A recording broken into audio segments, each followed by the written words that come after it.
Sound check one.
Good morning, everyone, and welcome to the first Audit and Finance and Administration Committee meeting for 2025.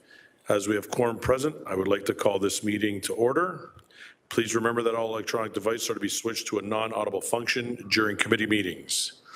Joining us online is Vice Chair Councillor Jeff Beattie, in chambers Councillor Maureen Wilson, Councillor Brad Clark, Councillor Cameron Crutch, Councillor Mark Taddison, Councillor Tammy Wang, myself and staff and members of the media and the public. Welcome. Approval of the agenda. May I please have a mover and seconder to approve the agenda as presented? Councillor Wang, Councillor Taddison. Any amendments from committee members? Seeing none, show of hands, all in favor or opposed? That is unanimous. Thank you. Declarations of interest. Are there any declarations of interest? Seeing none, we'll move on to the December 5th, 2025 minutes. May I please have a mover and seconder to adopt the minutes of the December 5th, 2024 meeting? Councillor Crutch, Councillor Beattie. Any discussion on the approval or the adaptation of the minutes? Seeing none, please indicate with your hand. All in favor or opposed? Unanimous again. Thank you. Delegations. Members are reminded that questions of the delegations are for clarification purposes only and not for debate. 6.1 is Carl Andrus from Hamilton Community Benefits Network, respecting the public delegation process. And I would like to call Carl up to the podium. And once he's set, we'll start his 5-minute presentation. Welcome, Carl.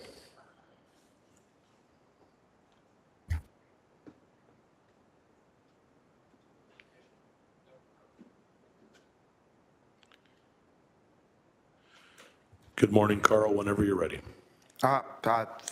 Thank you, Chair, committee members, staff, and residents for observing this delegation.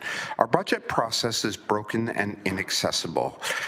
The released City of Hamilton budget and financial plan is 257 pages and was released just days before the sign-up deadline for residents, delegates, councillors, and the mayor. The current process is fundamentally undemocratic. It provides only 2 days for residents to comment on the budget, 1 day well before the budget is published or finalized, another day a few days after a massive document is released.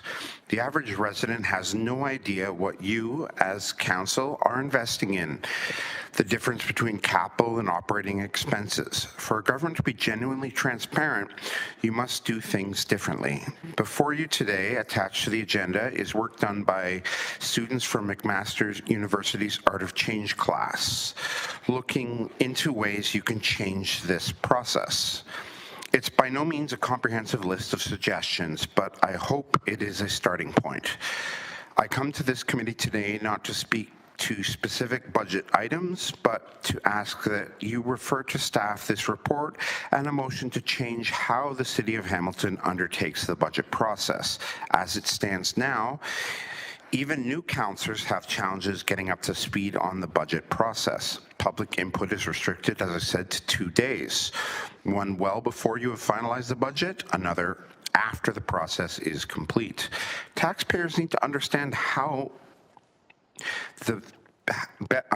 understand better how money the city collects is being spent. A simple pie chart does not adequately communicate how resources are being allocated. A percentage splashed across the media does not give substance to how those dollars are being invested in critical infrastructure or support for suffering Hamilton residents. I profoundly hope that you review the work done by the master's students in the Art of Change course and recommend to staff that they review the budget process and how it can be demystified. As financial pressures increase on taxpayers, you must justify and explain where their money is going, and more importantly, amplify the good you are doing with those dollars. Social media is ripe with misinformation and complaints, but I know you are all making investments for the greater good in our city. That message is not being communicated well. Most residents have no idea what is being done or spent. The Mayor's Task Force, Improving Transparency, Accessibility and Access, was established to help open the government to the people. I know, for example, the capital investments made to build Bayfront Park and transform public access to the waterfront, and some of the capital costs from that project are still being paid off. Does the average resident know that as well? I would guess no. I don't have any specific recommendations to bring to you today, just a report by hardworking students to use as a starting point. Staff, however, should be tasked with undertaking this work. For a start, you can add delegation days to each department budget presentation rather than restricting them to a single day at the beginning and end of the budget process, creating more accessible documents than a 257-page budget. Broader education on how residents can become involved. For years, myself and other organizations undertook budget delegation training to help demystify the process for residents. The Just Recovery Coalition worked hard with limited funding to train residents to be more involved in the budget process. However, it should not be the role of small not-for-profits with limited budgets to help residents connect with the budget process. I hope this committee will commit to improving transparency, accountability, and access to our city budgets. Thank you for your time today.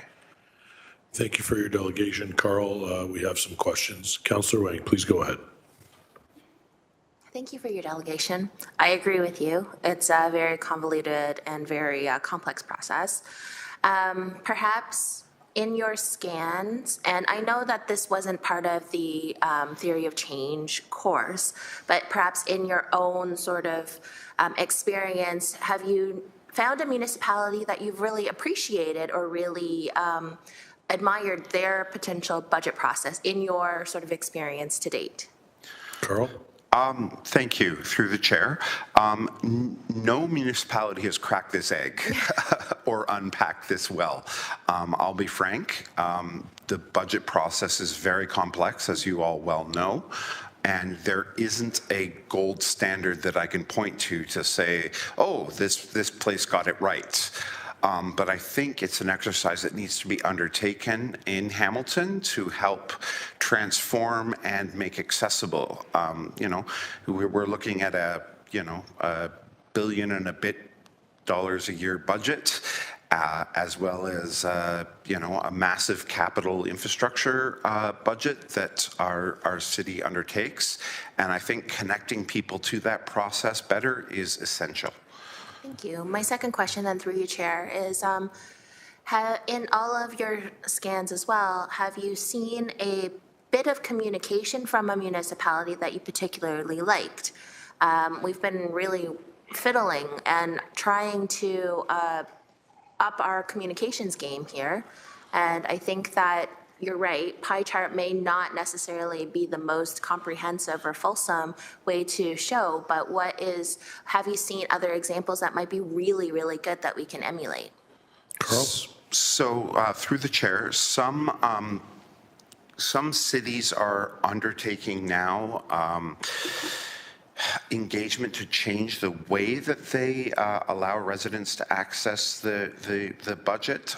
Some examples I've seen include, sliders saying how much money is spent here, how much the tax increase would be if we spent more on housing or less on housing, more on roads, less on roads. But like I said, there isn't a gold standard for this. And like Hamilton has taken the lead on other issues like the anti-renovation and licensing bylaw, I think this is an opportunity for Hamilton to maybe lead the process and to show other municipalities how the best process could be done. Thank you. Those are all my questions, Chair. Thank you, Councillor. Councillor Crutch, go ahead. And welcome to Councillor Alex Wilson as well, that's joined us online. Sorry. Oh, it's okay. Thanks very much for your delegation. A few things. City of Hamilton has one of these slider type things they put out this year that's trying to help people, a new tool to give them access to the budget. I've seen what other cities have done too, and some examples stand out to me. I think part of it comes down to our website. So I guess I had a question for you about that. One of the challenges that I think we face is the documents themselves, right, that we base the budget on, are not necessarily the same as the public interface that people are being presented with as part of the budget, meaning the councillors do seemingly one activity which is deemed important, and this other activity happens which is public facing that we don't really interact with as councillors. Do you see if we had more synergy between these things, there'd be more buy-in from the public to look at the documents that we're looking at, or if we have the same process as the public, that they'd have more buy-in. I think it's essential. I mean, every year, most of what the public engages with is what's splashed across the press, which is X number of dollar tax increase this year.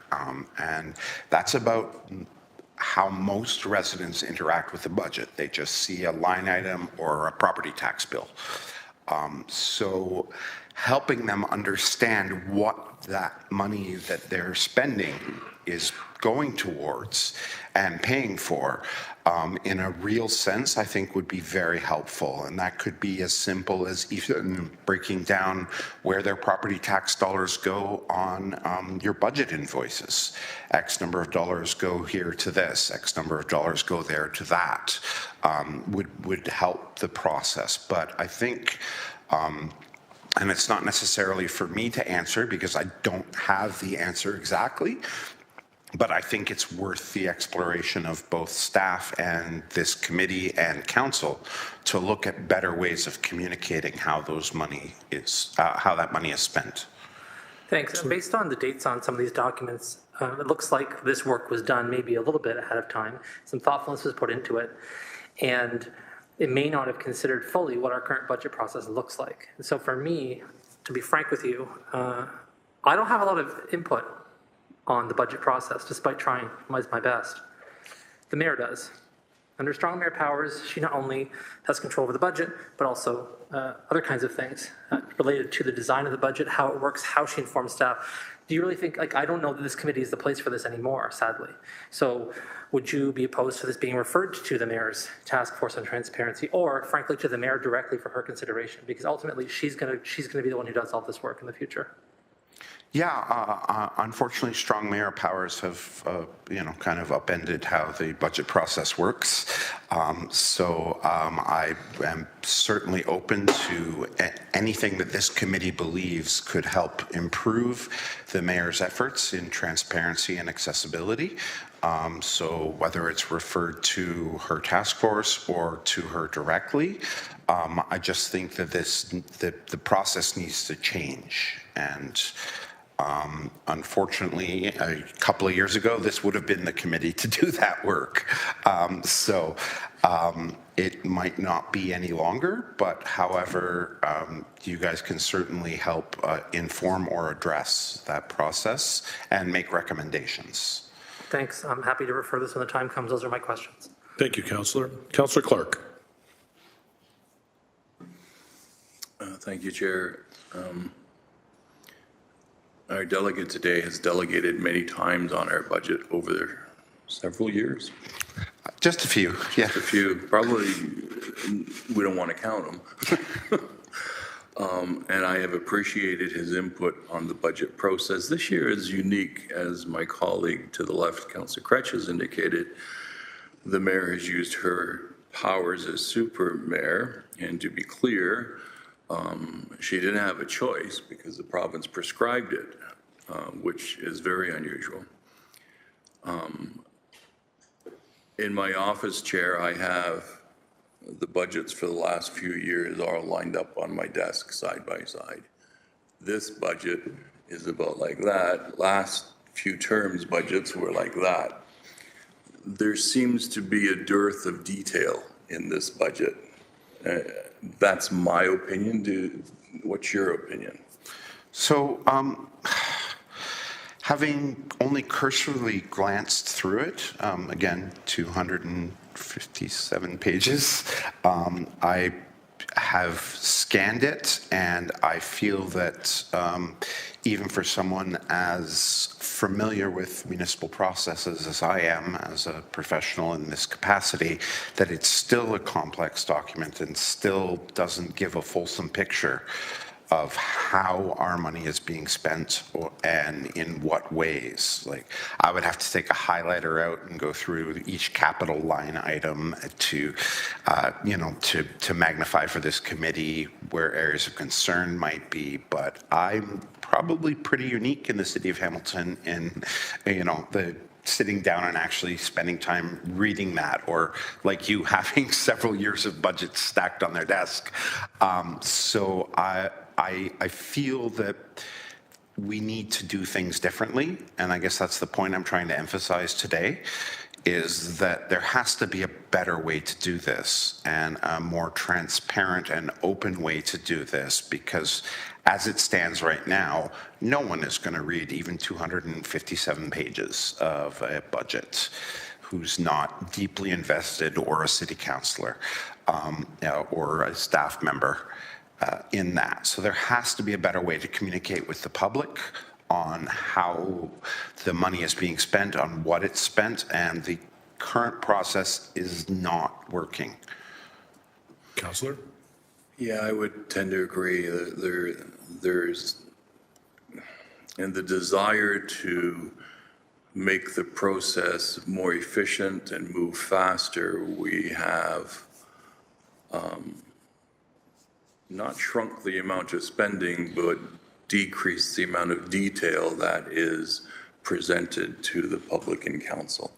And I think doing that, we will find in the future may be a challenge for us.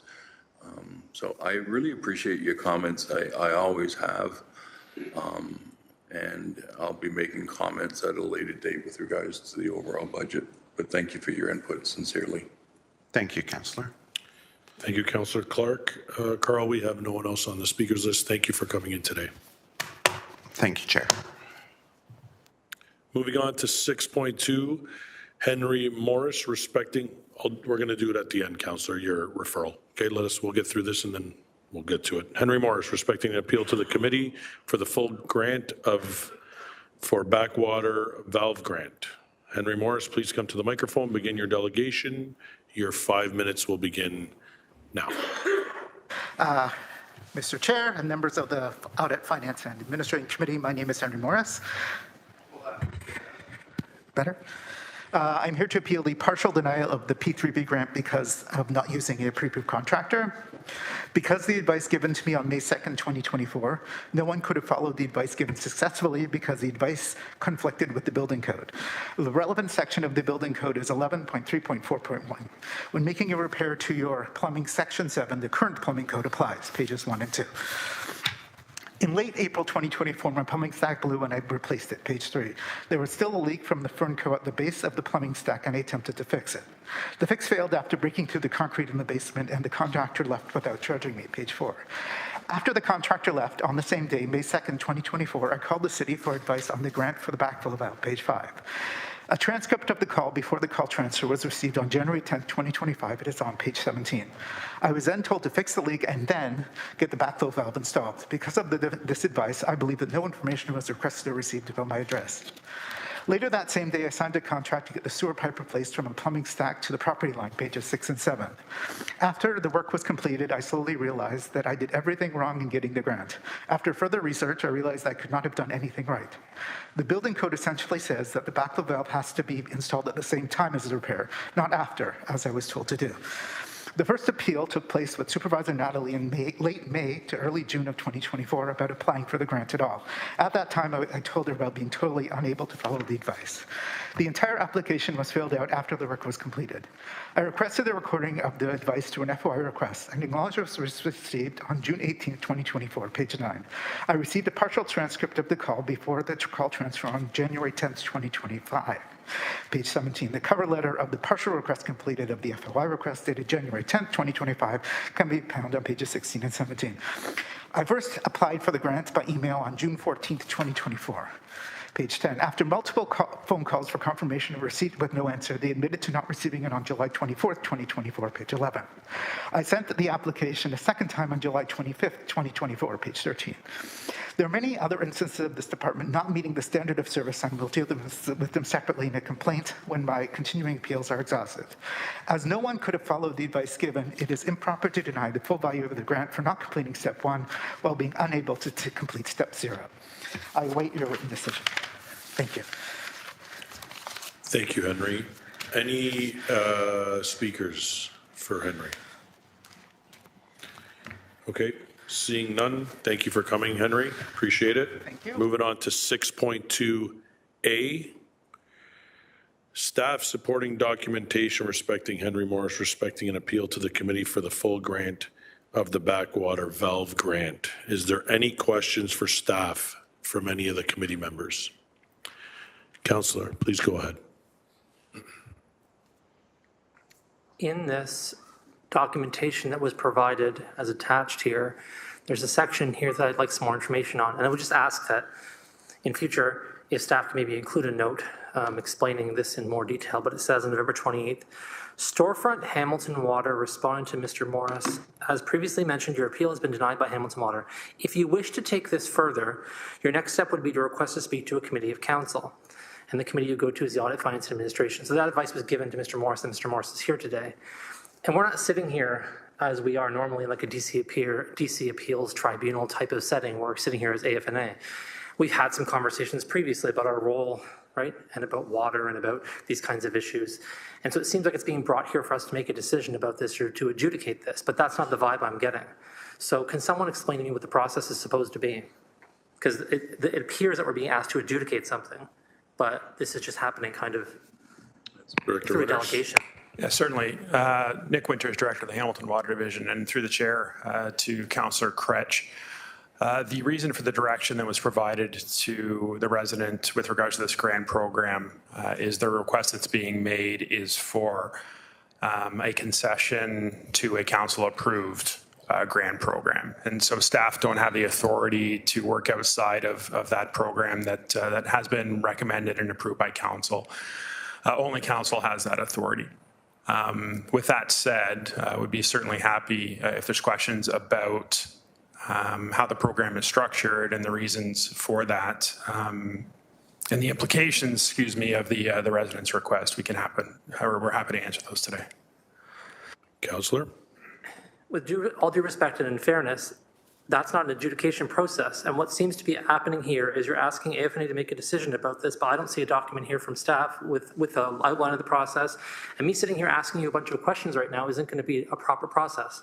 So I guess what I'm trying to say is I don't understand what decision we're being asked to make because that decision is not in front of us here except for an attachment to a delegation. So what I'm trying to ask is what is the process we're supposed to be following here in order to adjudicate something that staff is asking us to adjudicate, right? Should we defer this to our next meeting so something can be prepared for us? I'm just trying to make sure I understand how I'm supposed to do my job in this moment apart from just asking random questions back and forth. So, Councillor, just so I get, you're not so much talking about this individual, just how we would do this for anyone, not just this delegation in front of us, what that process would look like. Well, that's the implication of what I'm saying for sure, yeah. Okay. Yeah, so certainly through the chair to the councillor, I'd suggest you have a couple of different options. And we've seen this certainly with other delegations on grant programs or requests to waive fees are related to, in my scope of authority, water, wastewater utility charges. In this case, the resident is requesting a consideration for a full grant to be issued to them, which is outside the scope of the policy. And so in this case, committee could put forward a motion requesting staff to bring back information on that policy, the implications of the resident's request for committee's consideration at a future meeting. Committee also has the option of getting to that same place by asking questions related to the policy of our team today. Councillor? Thanks. For my purposes here, I just want something in writing is my point. The notes are helpful, right? And I appreciate the notes there telling us what happened throughout this situation. I've flagged this, by the way, many times before. This is not the first time I'm mentioning the fact that I think we have to have better adjudicative processes here for us to make decisions about these things on a one-off. So yeah, for me, I prefer deferring this to our next meeting, having some kind of a process for how we're supposed to do it, and having a bit more information about the implications of the policy. Maybe some folks are comfortable sitting here doing a back and forth and coming to a quick assessment.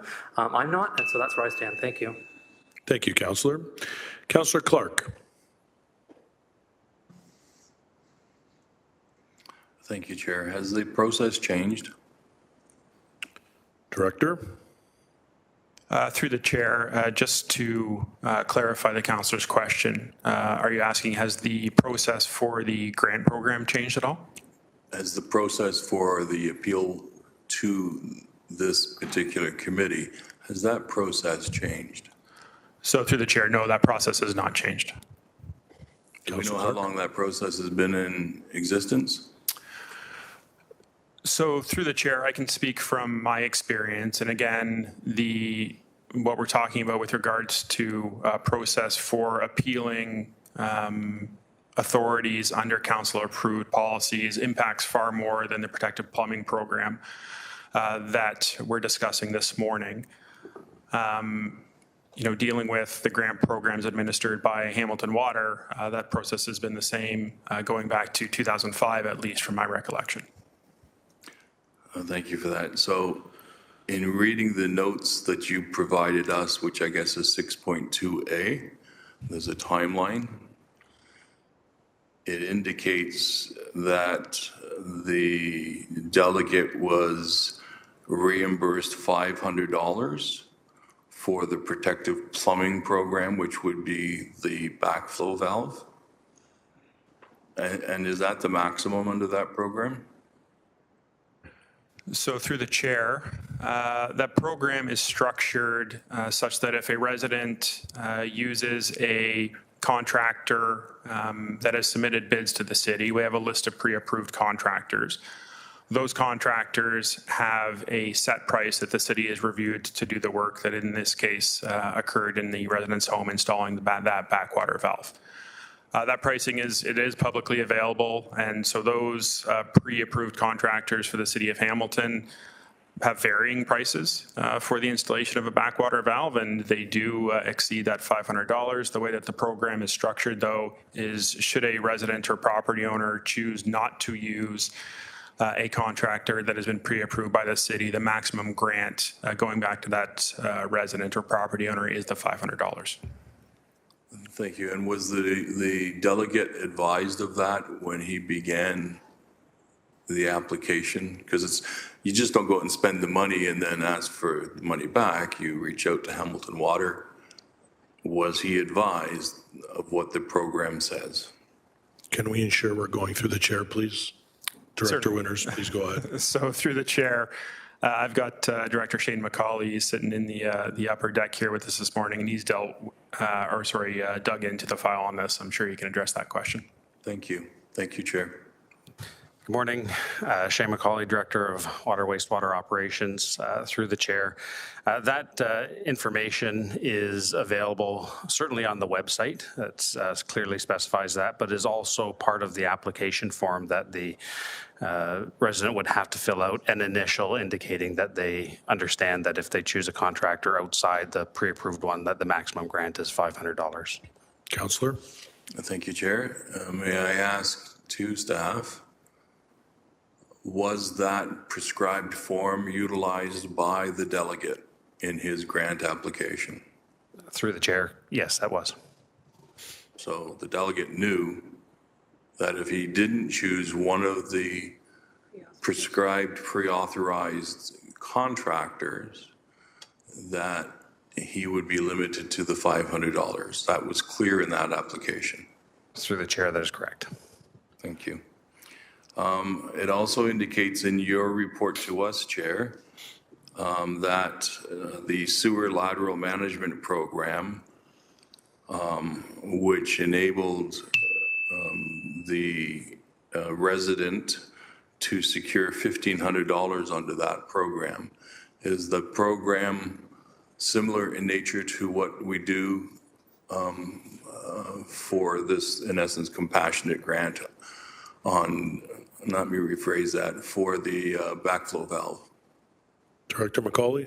Yeah, through the chair, it's not a compassionate grant, but it is our program to deal with the private side sewer laterals, and it is that one-time grant process. So yes, similar process, and the resident did receive that $1,500 as well. Councillor Clerk. And so, Chair, I'm a bit stymied here because I followed through on all of the, basically, the chronological things that occurred in the record with our staff, and it would appear that the delegate was well aware of what he needed to do to secure the maximum grant. He chose not to follow that for whatever reason, which thereby limited his grant to $500. And as for the appeal process, unless we're going to look at creating an actual tribunal, this committee has adjudicated, if you will, these appeals for decades. Some appeals are granted, more on compassionate grounds, I would argue, but many times the delegate that comes before us didn't follow the actual policies that were required, and that's why they didn't secure the maximum grant. So I support the staff decision on this application. Thank you, Councillor Clark. Councillor Maureen Wilson.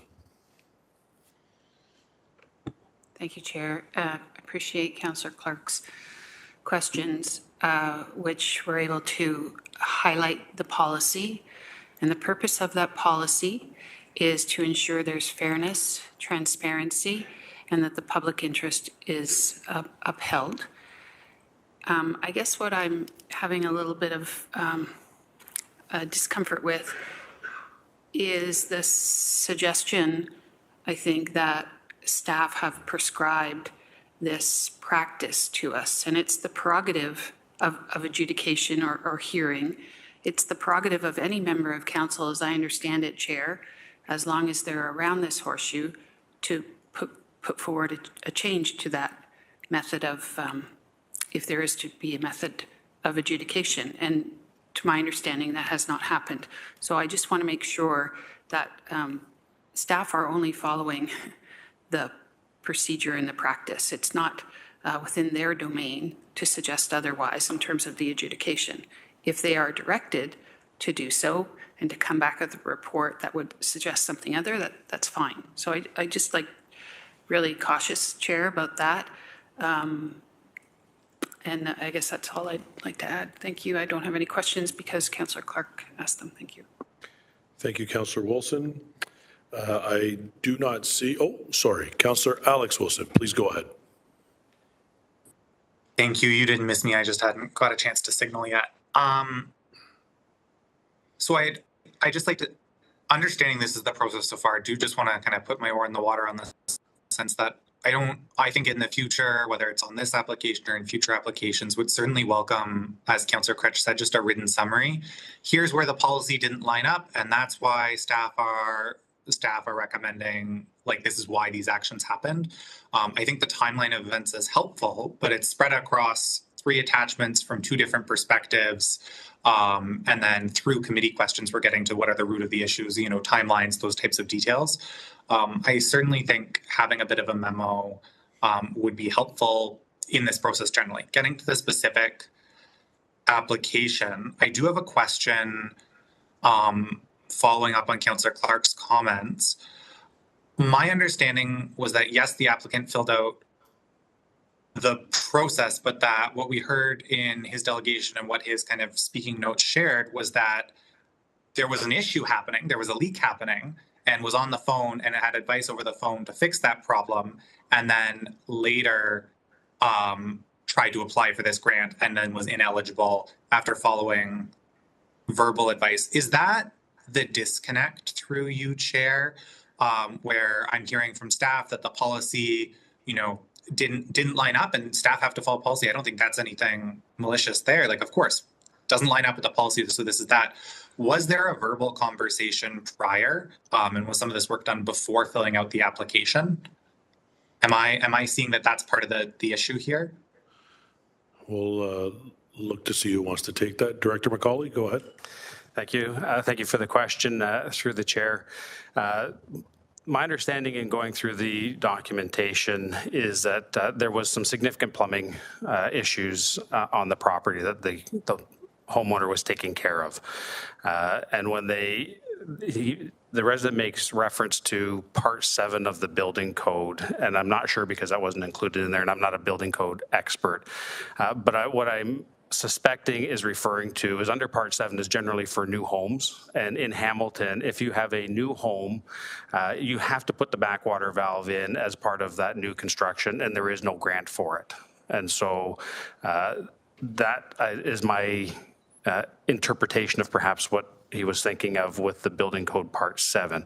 We didn't apply that in this case. We allowed the grant for the backwater valve installation, which would have been separate from the rest of the plumbing issues that was taking place. So if he had other plumbing issues, the sewer lateral management program, that's separate. The backwater valve really is meant, the program is meant to help homeowners install a backwater valve to protect basement flooding. If they are doing additional work, doing the work themselves or having a contractor do it, the $500 is meant to cover the cost of the backwater valve and some work associated with that. The larger grant is really meant for those that are putting a backwater valve in as a standalone. I'm not doing any other work, but I have to have some come in, and that's expense. That's more work than adding a backwater valve as part of additional work. So I'm not sure if that answers your question or not. Councillor Wilson. Thank you. I believe that helps. Would it be possible to clarify what's the differential between the partial payment and the full payment? Like, what's the amount that's being appealed here? I'm sorry, I'm struggling to find that specific number in the documents.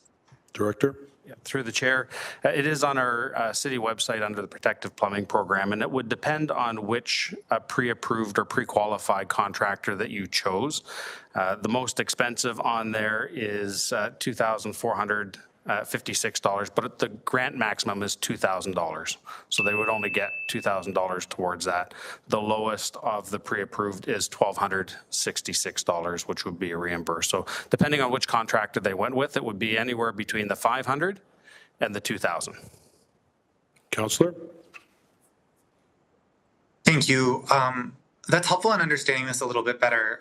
Kind of going back to the preference to have some of this in a memo and understanding direction needs to be given for that. So just kind of digesting that. But I think having a little bit more of this in writing, some of the key points or key decision points or key policy points brought out would certainly be helpful in deliberating in the future.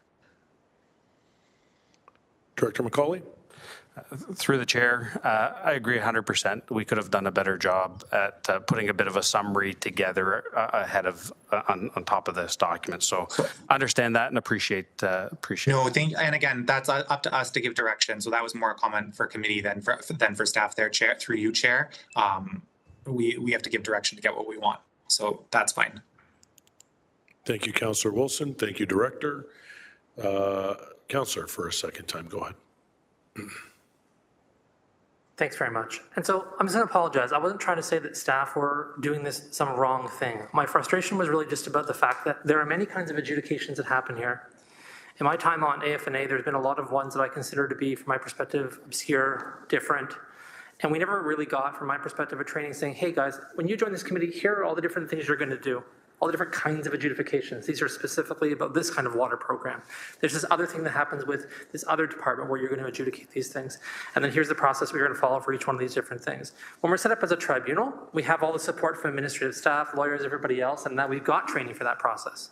So if I'm just speaking from my own perspective of feeling like in this term of council, we haven't had a ton of these things to decide. And so my experience is a bit short when it comes to this. And so when we get something new, I'm surprised by that and then think to myself, why doesn't this look like the demolition permit process, right? Because the demolition permit process now is someone comes forward to a councillor, they say they want to appeal something, the demolition permit folks write a little memo, they explain the policy, and they say we either approve or deny this and why. And that's really clear and easy and accessible, not only for us, but for the public who's watching this, right? They're saying, hey, I can easily understand what's going on here. I don't have to rifle through a bunch of documents to figure it out. So I'm going to put a motion forward at the appropriate time, just asking for you to come back, if you could, about a process for all the things that we adjudicate here, just to have that in writing somewhere. What are the different things that we're going to be adjudicating? And then potentially to bring a memo forward with those things, similar to the demolition permit process, so we have a better understanding of where staff stand on things and can get that information in writing in advance. And I'll just say from my own perspective, it's an accessibility thing for me. I have a hard time processing all this verbal information, and so it's easier for me if I can have something in advance to read that clearly outlines what the decision we're about to make is and what the implications of that decision are. So I have a written note here. I'll send it off to the various people, and hopefully we can get that done before today. Thank you. Councillor, you okay if I wait to deal with that at motions? Perfect, thank you. So we don't have any further speakers. This is how we're going to do this. 6.1, which is Carl's delegation. I believe we're going to have a referral. Then we have 6.2, which we will receive. And then we'll have another motion on 6.2A as well to receive. Clerk? We can do all the receipt and referral of Carl Andrus's delegation together with the receipt of Mr. Morris's delegation and receipt of the staff supporting documentation at the same time. I believe that Councillor Kretsch's motion is probably, second motion is probably quite simple in that we can take care of that at the same time as well. So just, we're going to do everything at once. We could. Councillor Kretsch's second motion could be different. My understanding is that you're just looking for having staff provide additional information for each delegation that comes up, or something as a whole. I sent it to you and everybody else just a Okay. moment ago, but I'll say it out loud in a summative way. Just what are the different things that we adjudicate here, right? And so just having a list of those different kinds of things. And then if the process is the same for all of them, just what the process is to do that. And then secondly, asking for you to also come forward and delineate the process for providing more information, right? So a scaffold for that, so it's similar to the demolition permit process. I think I've said that in the right way in my little email to everybody. It's only a short paragraph, and hopefully we can do that all together. I'm happy for that. So clerk, just confirm you want to do all this together? So let's do this one separately, because there are no additional instructions for the referral, other than who we're referring it to staff. For Carl's delegation, we're referring to staff. I was going to say refer it to the mayor directly, so The she mayor can consider it directly, as part okay. of the budget So process. let's do that one, those ones together, and let's do the Councillor Kretsch's direction to staff regarding the adjudication process separately. Okay. Councillor Wang, you have a question? I'm struggling to understand where is the decision point, because if Mr. Morris has made this delegation to essentially ask for an appeal, where's that decision? When do we do that? Clerk? If you would receive the delegation, but if you want to do something, then that would be a separate motion. So again, this comes back to Councillor Kretsch's point, because I didn't know that we would have, so all of this makes sense because we are now receiving a delegation, but essentially the delegate is asking for a decision. I don't know when we would make any such decision, because what, do we normally do that at the end of a delegation, or is that a wholly separate item? This is exactly Councillor Kretsch's point, right? So Yes, Councillor. So what I would say is we're not making a decision. The decision would be made if, let's say, a committee member says, I would like to do this. This is the motion I'm putting forward. This is my seconder. It votes, it passes, then that direction gets. Right now, we're receiving the delegation. There is no action. We receive it and we move on. So basically, it would be, the grant is not, the additional ask is not going to be approved because we didn't put action forward to make that happen. So then, in the future then, should a delegate come forward with these appeals, we would have to have this be a specific item for consideration, and then we could make a decision on that. Otherwise, it would have to be a wholly separate member, a committee member that makes a motion that actually speaks about this. We'd have to change policy if you wanted to do that. That would be different. If a motion comes forward now, we could act on it. But asking to change the policy would be different, because that's what we'd have to do. Because we do have a policy and a process on how we deal with these things, which is what we just did. And if we want to change that, then we would have to ask staff to come back with a report as to how we're going to change and adjudicate that, which is, I believe, what the motion Councillor Kretsch is bringing forward is going to ask staff to do. Clerk, am I making any sense? Yes, through the chair. Kind of. Yes, kind of. So if you, the most committee can do right now is to is to direct staff to consider, look at the policy, review the policy, and bring back any suggested revisions. Councillor Kretsch is also looking for information about what can and cannot be adjudicated. And I think you're just looking, Councillor Kretsch is just looking for information, not recommendations on how the process might change. My concern here, Chair, is that we have left the delegate kind of hanging. The delegate came forward. We're going to receive his delegation. Yes. And with us receiving his delegation, that's the end of his process here. That is the end of his process. Here, Okay. because we've not made a decision to do anything or directed staff to do anything. Okay. Okay. And then I will Councillor have to Crutch motion is gonna hopefully answer some of the questions that you're bringing forward now, that staff will be able to bring back, and then whatever decisions will be made at that time to ask for changes through the committee, then changes to this process could happen, just not today. Chair, I will continue on with the rest of this meeting, but I am still very confused, so I will take this offline, but I just don't understand. Thank you. Thank you. I have Councillor Clark and then Councillor Maureen Wilson. Councillor Clark. So this committee, from time to time, and I stress from time to time because it's very rare, will receive delegates who is asking this committee to change the decision of staff, sometimes on compassionate grounds, sometimes because they feel that staff erred in their conclusion. We heard the delegation.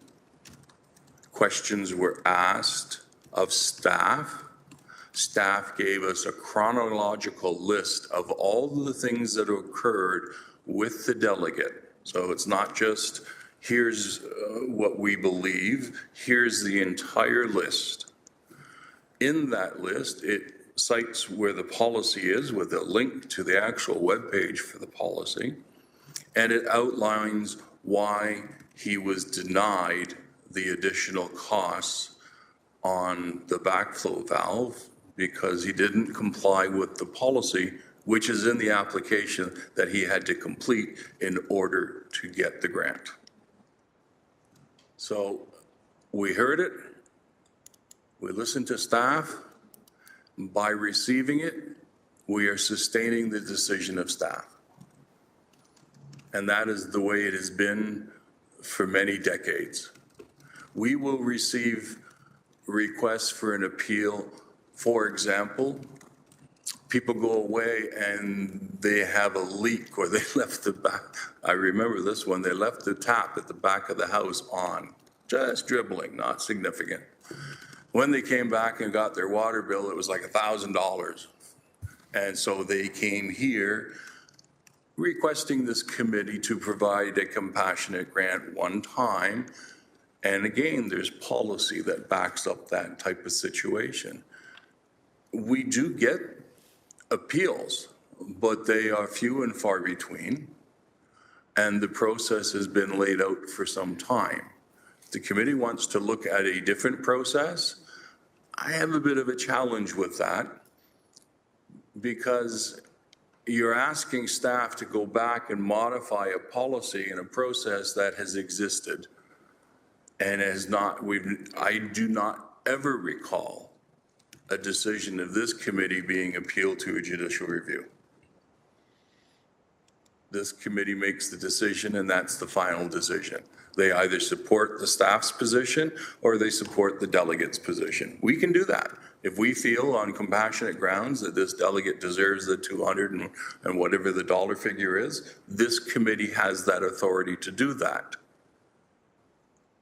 But historically, we make decisions based on the policy that this council has approved. And to veer from that policy creates challenges and precedents down the road, and you may find ourselves getting a significant increase in the number of appeals because the committee has indicated a willingness to provide compassionate grants if you have the courage to come forward and appeal. So with complete respect, We had the listing from staff. The staff very clearly indicated the policy, why they made the decision, when they made the decision, and we heard from the delegate.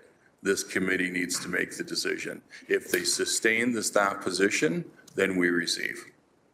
If you wish to change staff's position and make a different decision, you can move that motion and we can debate it. Councillor Wilson? Thank you, Chair. I understand the confusion. I really do, through the chair. I think maybe it's one of this body sets policy. It's staff's role to uphold and enact that policy. It is always the prerogative of council to direct otherwise, because ultimately it is within the domain of council. I'm wondering whether the confusion is, and I think it's a good question, is the genesis of where this began in terms of enabling residents to come to a standing committee of council to appeal. And I think that's both the practical and a philosophical practice of, well, we have a policy, why would we deviate? But then we're local government, and we're to be accessible, and there may be grounds for such a deviation, and that depends on the individual. And I think we could go around and around on that one. I don't know what the answer is, but I understand your confusion, but I'm not saying you're confused. I like your questions, Councillor, and I think it's worthy of a discussion, maybe outside of this, in terms of the practice of enabling this, whether there's value or not to it. But right now, staff are, they've done what the policy advises them to do. Thank you. Councillor Crutch? You're good? Okay. So clerk, we are going to refer 6.1 to the mayor. Yes, I'm going to bear with me for one moment. I'm going to share my screen, and I'm going to share that piece from my minutes shell. Yes. And then we'll take care of this second matter separately. Everybody bear. Please. Please. And thank you. And thank you.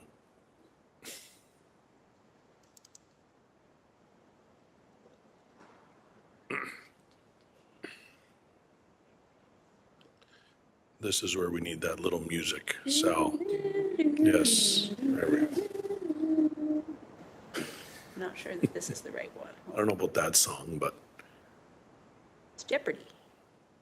Is this the right one? Yeah. Okay. Okay, so this is how this has been changed, received and referred. This is what we're taking care of today. Okay, so we're Right going to now. receive and refer Carl's delegation to the mayor for consideration, delegation from Henry Morris respecting an appeal, and the staff supporting documentation. Yeah, and this can just be a show of hands. For Councillor Crutch's next motion, we will need an electronic vote. Okay, so show of hands for the first part without Councillor Crutch's. We do need a mover and seconder. Oh, Councillor Crutch, Councillor Wang. So we'll just give everybody a second to look at the screen. Everybody looking at the screen, no questions. Show of hands, please. No? Councillor Clark? So on the first one, and this is that new process that I'm still struggling with, I think many of us are struggling Yep. with. So we're referring the report from Carl. The delegation, not the report. Yes, the delegation. Which includes the report. Which includes the report from McMaster University to the mayor for consideration, but there's nothing coming back. There's no report back, there's no, how do we know what was considered or what was denied? We just sit back and wait? Well, I would think that the mayor would decide to report back through maybe her task force, but I mean, we could add, if you want something to say that the mayor would report back to AFNA with how she handled the delegation and the information within? Does that work? I would think, yes, I would think that the delegate and the folks at McMaster University would at the very least like to hear something back from the mayor in terms of how she took this into consideration. I'm not sure how we word that, and I'm being very cautious because we don't have any authority here right now. Yes. You are right. So hard to say we're going to refer to the mayor and ask her to give us a report back. Well, you can ask. I don't know if we're going to get it. You can request. Yeah. So are you comfortable with requesting? We cannot direct. So we can request that the mayor report back to AFNA, and you can pick the date. Or report back through the budget process. At some point in the budget process, she has to address that issue. I look to my colleagues, I'm struggling, but just kicking it off to the office over in the southwest end of the building, we don't get anything back. We don't know what was considered. Are you happy with the wording there? I can't see the two counselors on the screen, but if you, Yep, that would work. Councillor Beatty and Councillor Alex Wilson, if you have an issue, speak up because I can't see you. All In good. chambers here, it looks like everybody's okay. I'm not hearing anything. Okay. Any other questions on what's in front of you? Seeing none, clerk, we're going to go to a show of hands. Is that okay? Correct, yes. Show of hands, please. I can't see the two on the screen, but I'm assuming you're both showing your hands. Perfect. So that was unanimous. We will move on to Councillor Crutch, your motion. Clerk, you can throw that on the screen and we will bear. I sent a slightly revised version to include some language that Councillor Okay. Wang had wanted, so if that one can be utilized, I would appreciate it, and I'll wait till it's up before speaking to it. Okay. And your seconder is Councillor Wang. Thank you. Should be coming up shortly.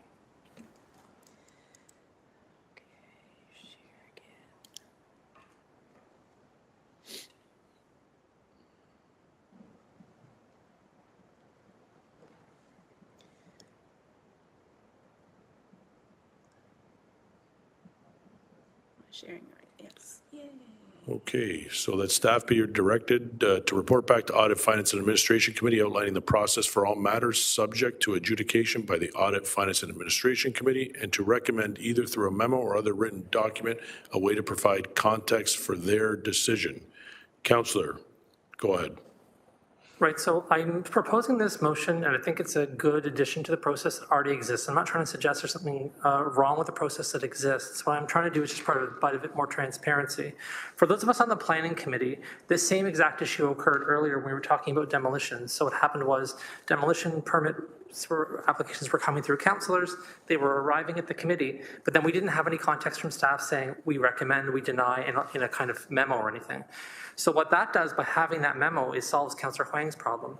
Then what's before us is a decision. Every time it's clear what the decision is. We're not depending on individual people here to be putting forward motions to do X and Y. What happens is staff come forward and they say, we denied the appeal, right? We denied the appeal. Here are reasons for denying the appeal. And then we either vote in favor of that denial or we vote against it. That's exactly how it works at the planning committee. And that gives us an official, easy, consistent process for adjudications here. I understand the process for adjudications at the planning committee because there are just so very few, and they happen a little more frequently, frankly, so it's easier, public works or whatever it might be. I could be getting the wrong committee here, frankly.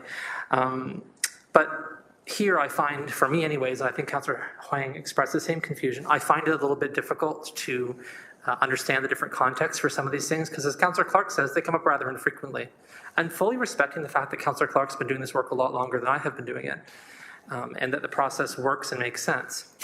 For me, it's harder because I don't have as much experience doing this, and that scaffolding will help, I think, everyone who's coming to this work to be able to approach it from the same perspective with the same information, the same kind of level setting. I'm also really mindful that the public is also interested in some of these things.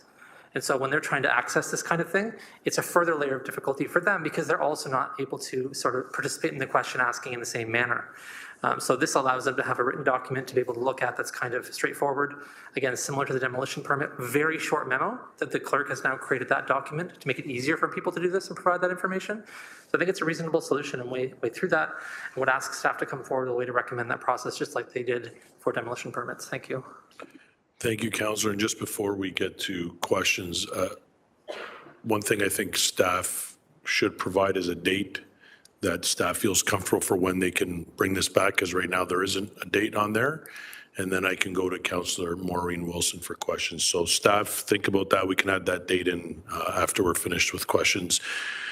Councillor Clark, that was a knock at you for how long you've been here, but I'll let Councillor Wilson go. Thank you, Chair.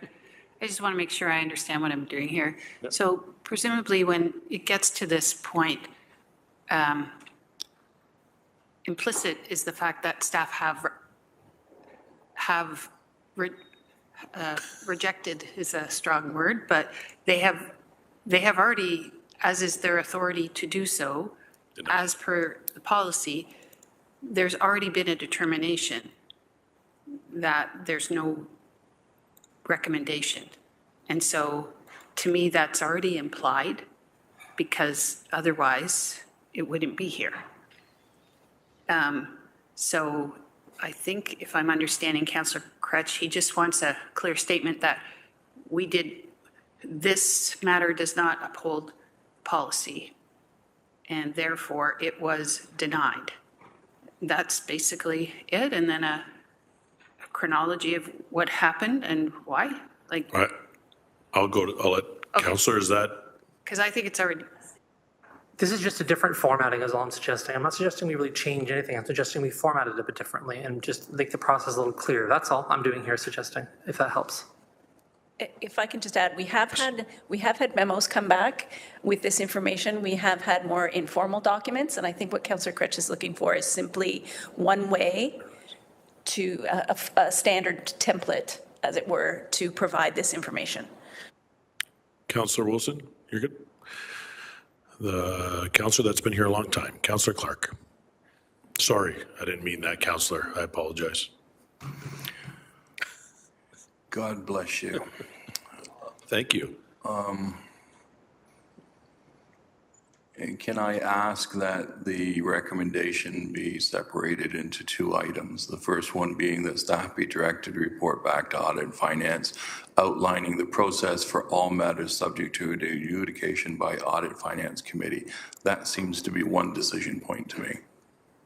The second decision point would be to recommend either through a memo or other written document a way to provide context for their decision.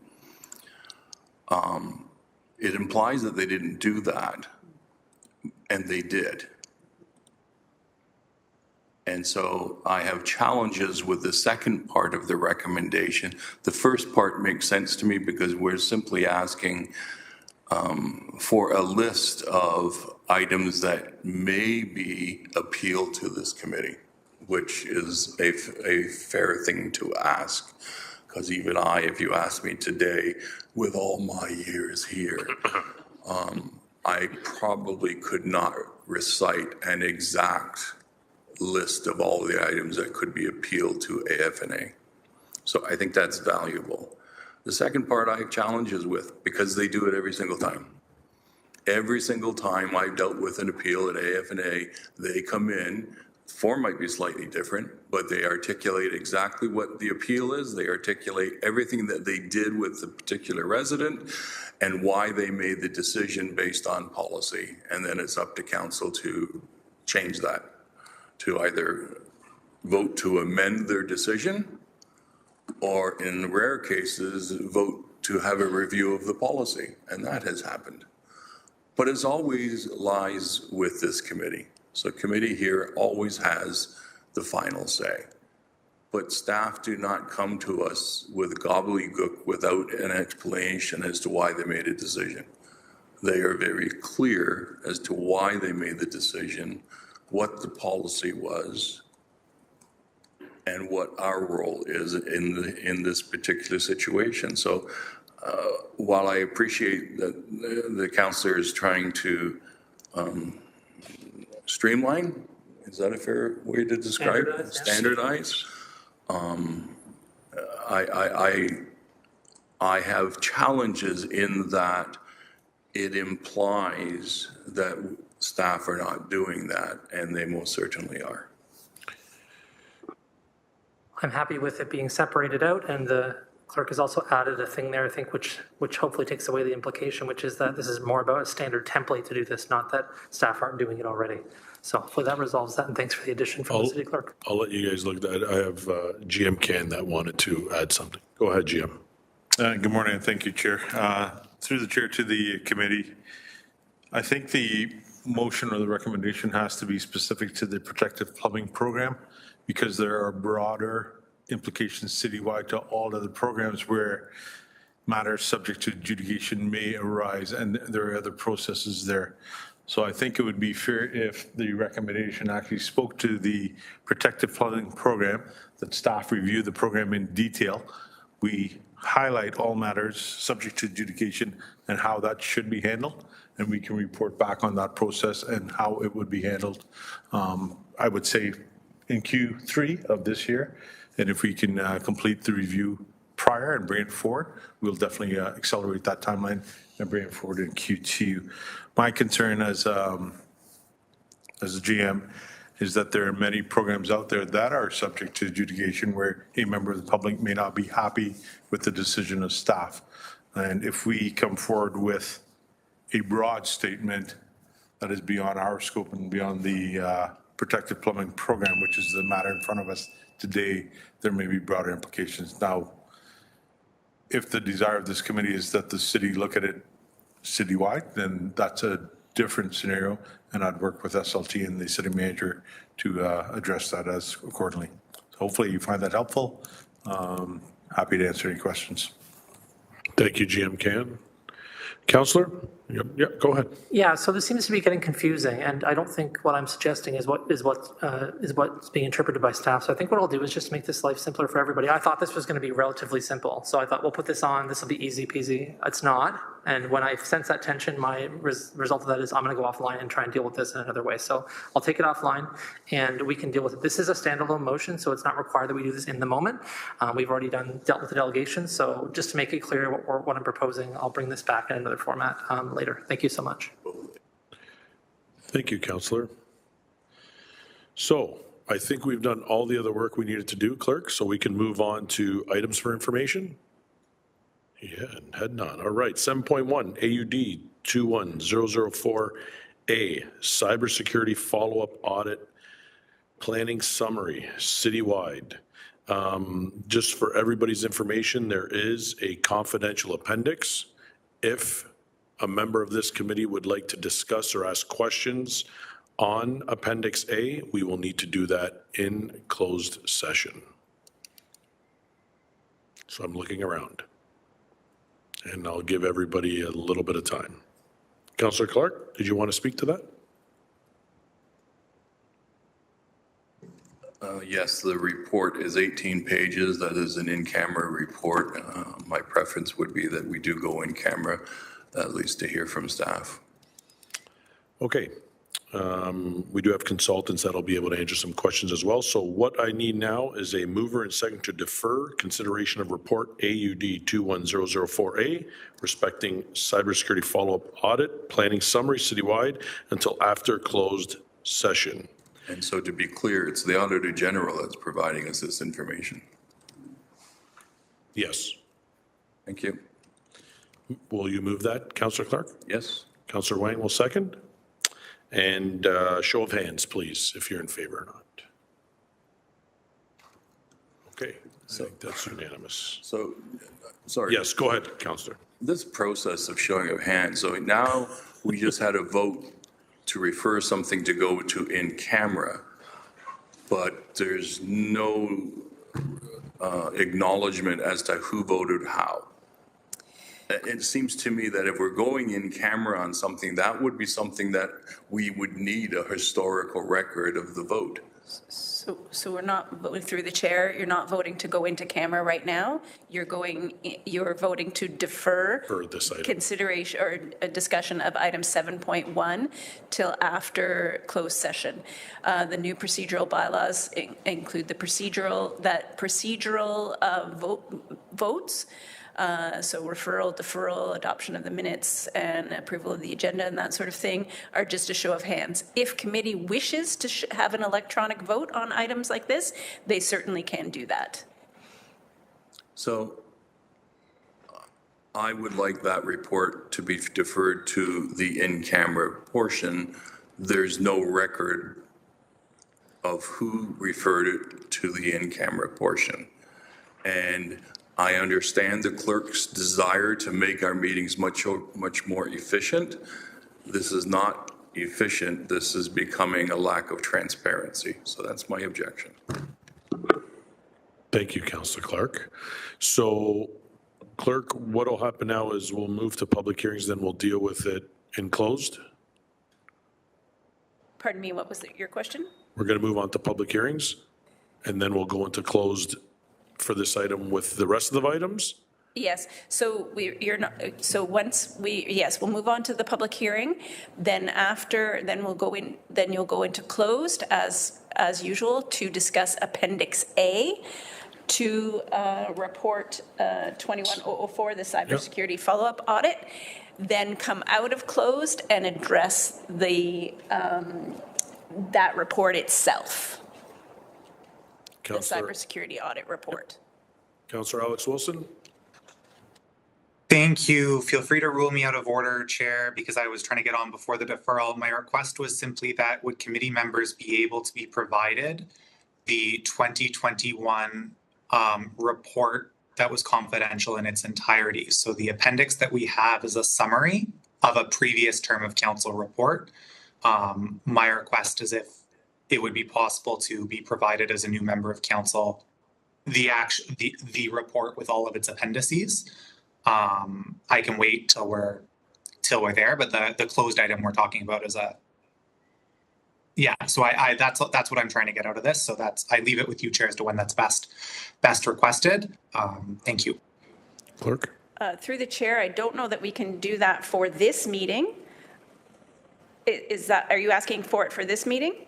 No, I understand, and I don't think we necessarily have a decision point so much as this is all an information report. I'm just requesting that we get the breadth of, a full breadth of information as opposed to the summary version. I believe, I'm going to ask, City Clerk Trenum is on the call, and I'm going to ask if he can comment on that.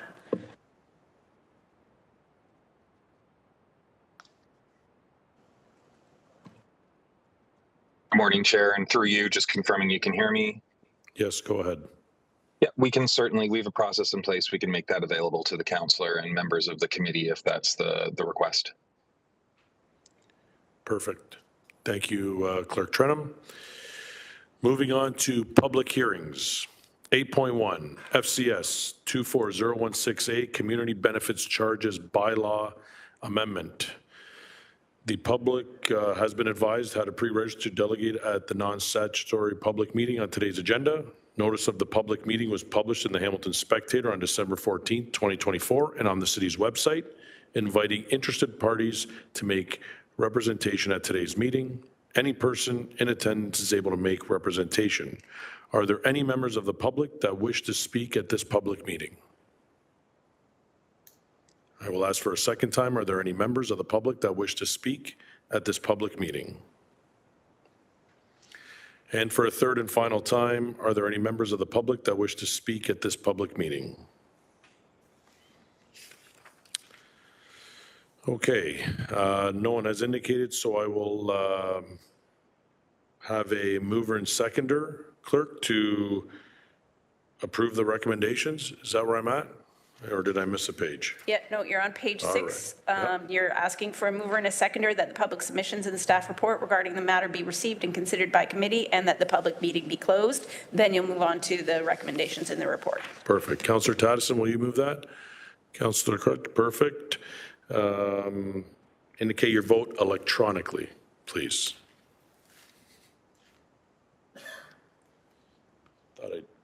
Pardon me, it was Councillor Taddison and Councillor Crutch. Crutch? Crutch, Thank yes, you. sorry. An electronic vote will be needed.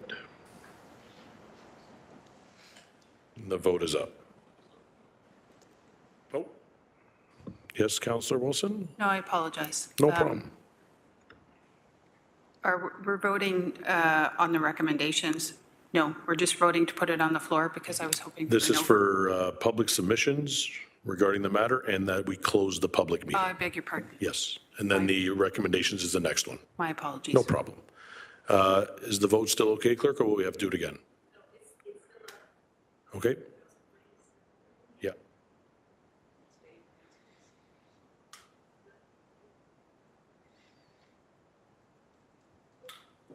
That carries 7-0. Thank you. Now we'll need a mover and seconder to approve the recommendations in the report. Councillor Maureen Wilson, Councillor Taddison. Any questions? Councillor Maureen Wilson, go ahead. Thank you, Chair. I just would appreciate a very short overview, if that's okay. Thank you. No problem. Director Weaver? Through the chair, Kirk Weaver, Acting Director of Financial Planning, Administration and Policy. The report before you is seeking to get approval of a number of housekeeping amendments to the Community Benefits Charges bylaw that's been in place since 2022, largely to reflect changes in legislation and definitions that have taken place with the various pieces of legislation introduced since the bylaw was adopted, such as Bill 23 and Bill 185. A summary of the changes are just Section 11 outlines the way CBCs are calculated, and it's being amended to refer specifically to the Planning Act, which is where that calculation definition is located. Affordable housing developments, the definition is removed from the bylaw as it's now covered under legislation within the Planning Act and the DC Act, which would supersede our bylaw. And the definition of the building permit is being amended to align with the development charges bylaw for consistency. And the DC community, the SEPA partial exemption is being removed from the bylaw as it was an expired provision already anyway. Councillor Wilson? Thank you, Acting Director.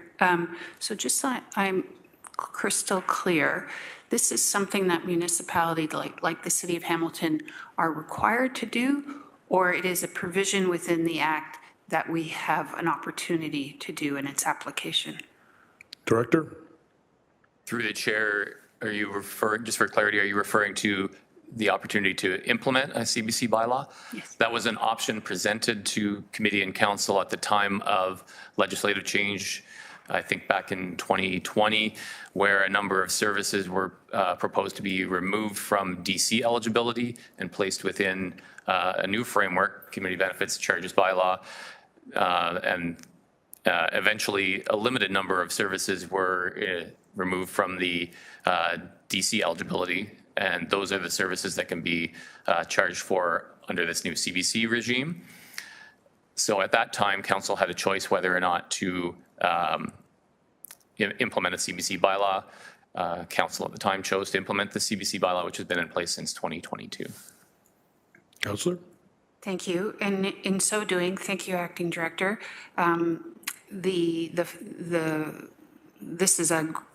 The report describes CBCs as a growth funding tool that is available to us, and we apply it to the construction of buildings that contain 5 or more stories and 10 or more residential units. Is that my understanding? That's correct. Okay.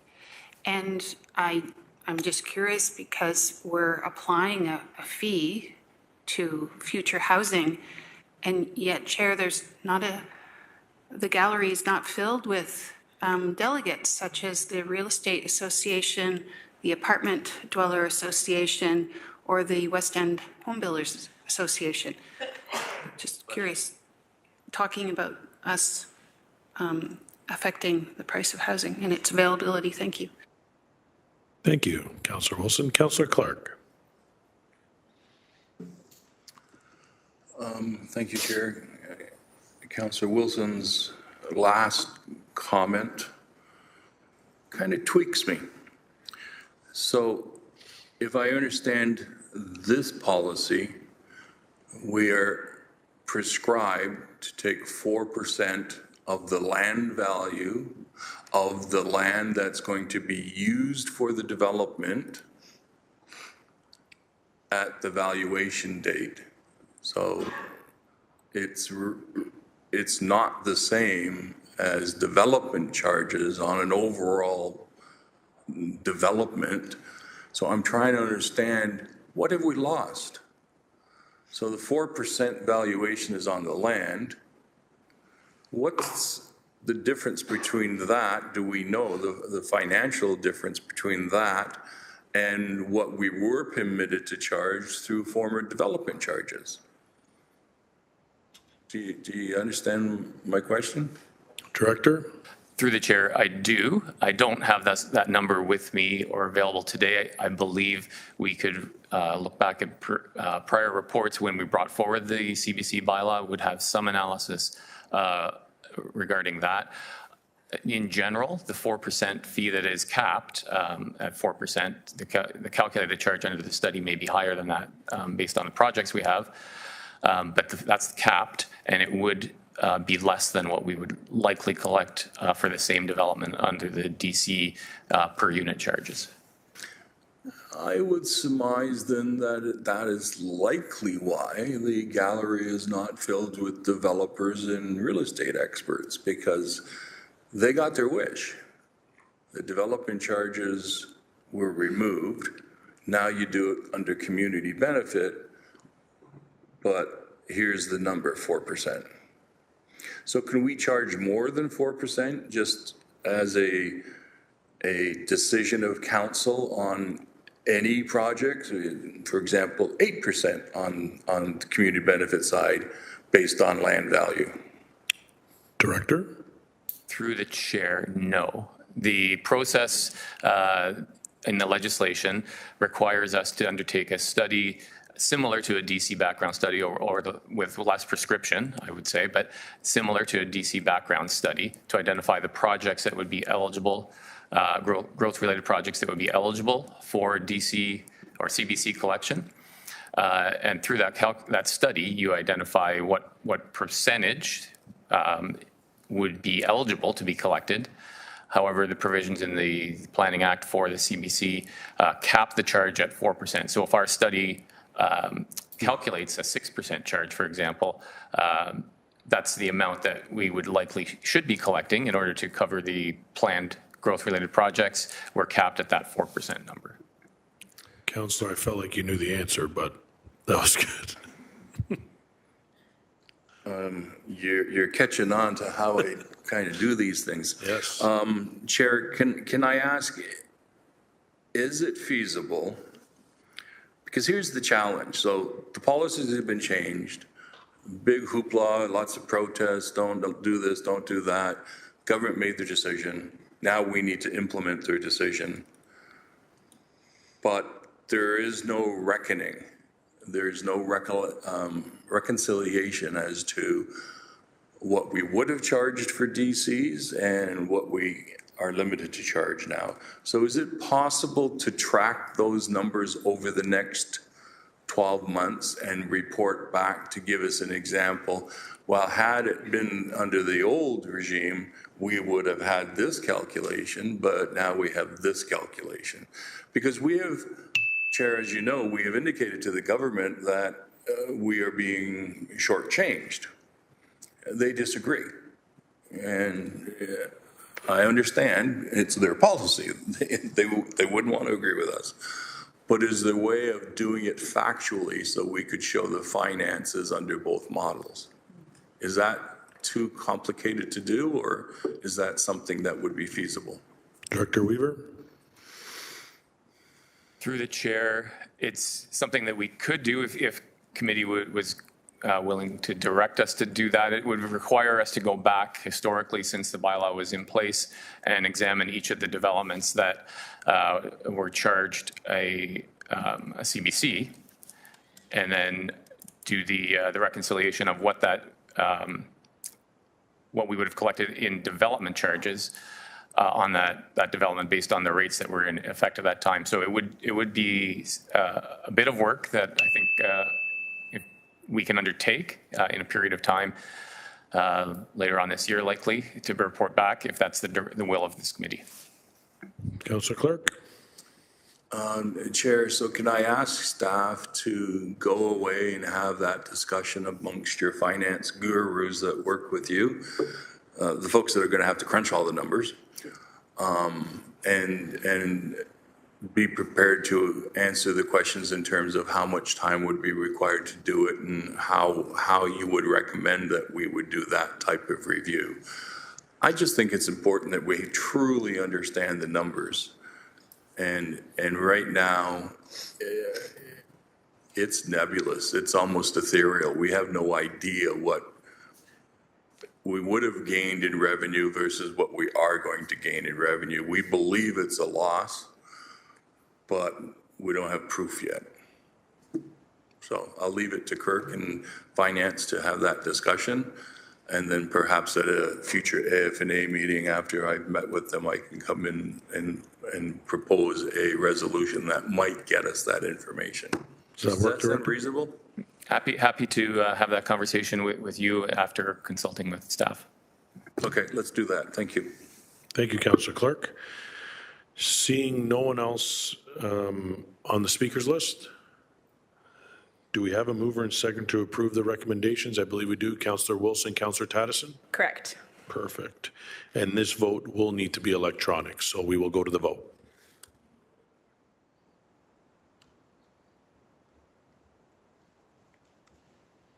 And the vote is up.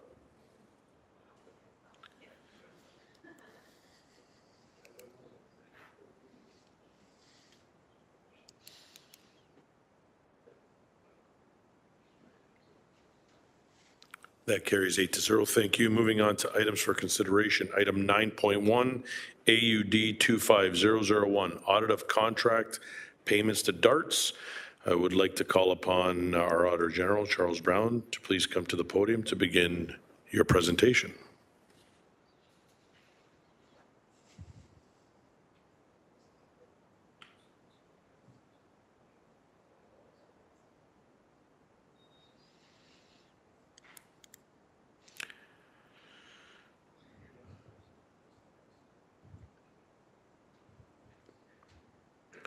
Good morning, Auditor General Brown. Whenever you're ready, please proceed.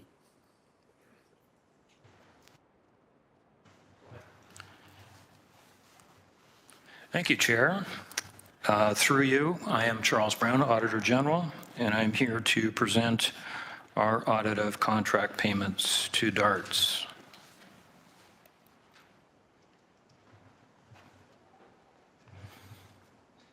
This audit was triggered by a complaint that we received regarding anomalies found in DART's claims for subsidized trips, which appeared to be in contravention of the master agreement. After conducting a preliminary assessment of the information, including an analysis of booking data and financial records, we decided to conduct a spontaneous audit because the data suggested there may have been persistent overpayments over many years. Our overall objective was to assess the administration of these contract payments to DARTS that were related to subsidized trips. These are also referred to as foregone fares. We audited the accuracy of payments under the terms of the contract with a view to identifying overpayments, the contributing causes and weaknesses in process, and to recommend improvements. A little bit of background here. In the master agreement, there is a provision for compensating DARTS for circumstances in which they, in turn, provide free services to customers. More specifically, DARTS is reimbursed for what's called foregone fares related to support persons, special events, and service related to passenger registration.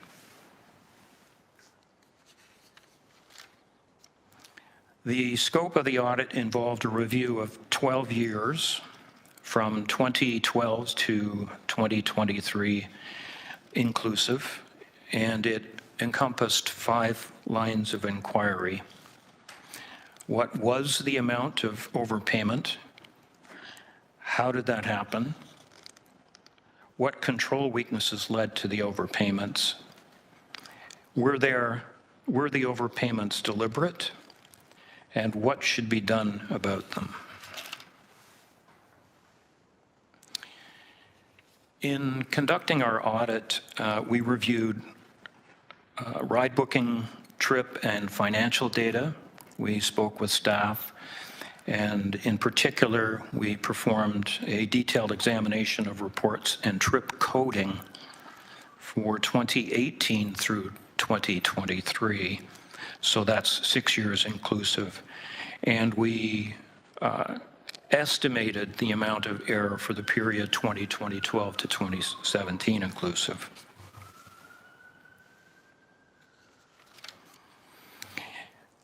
So in making a determination of the level of overpayment, we found that the amount of error, the quantum of error with respect to support person service and passenger registration related service to be immaterial.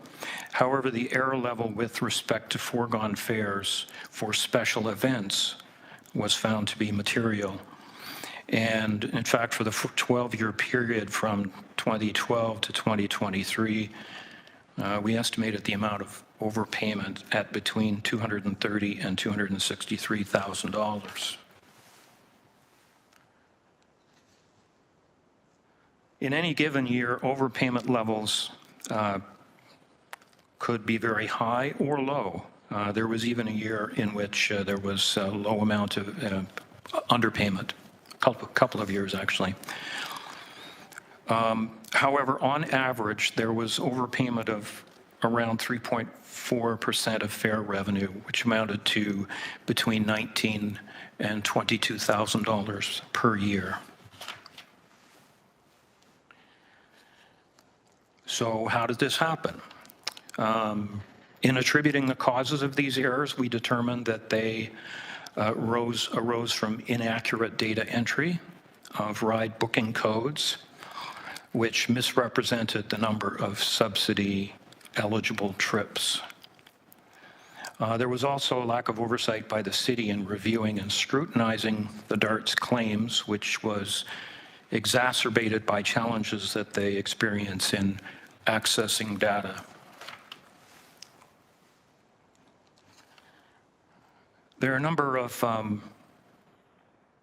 key contributing factors I would suggest to this particular issue.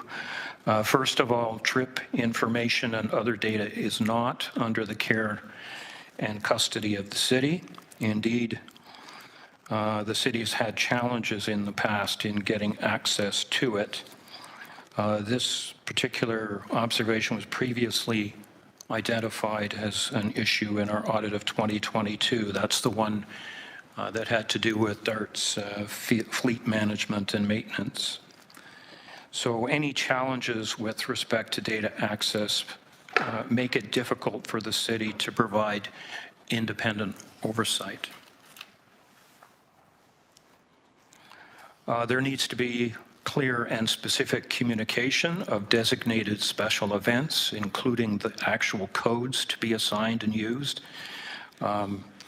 This is an observation that is somewhat consistent with a previous audit. The agreement between the City of Hamilton and DARTS is currently out of date, and it continues on a month-to-month basis, but it also lacks any effective performance management mechanisms to address performance issues of DARTS. Again, this is a repeat observation from a prior audit.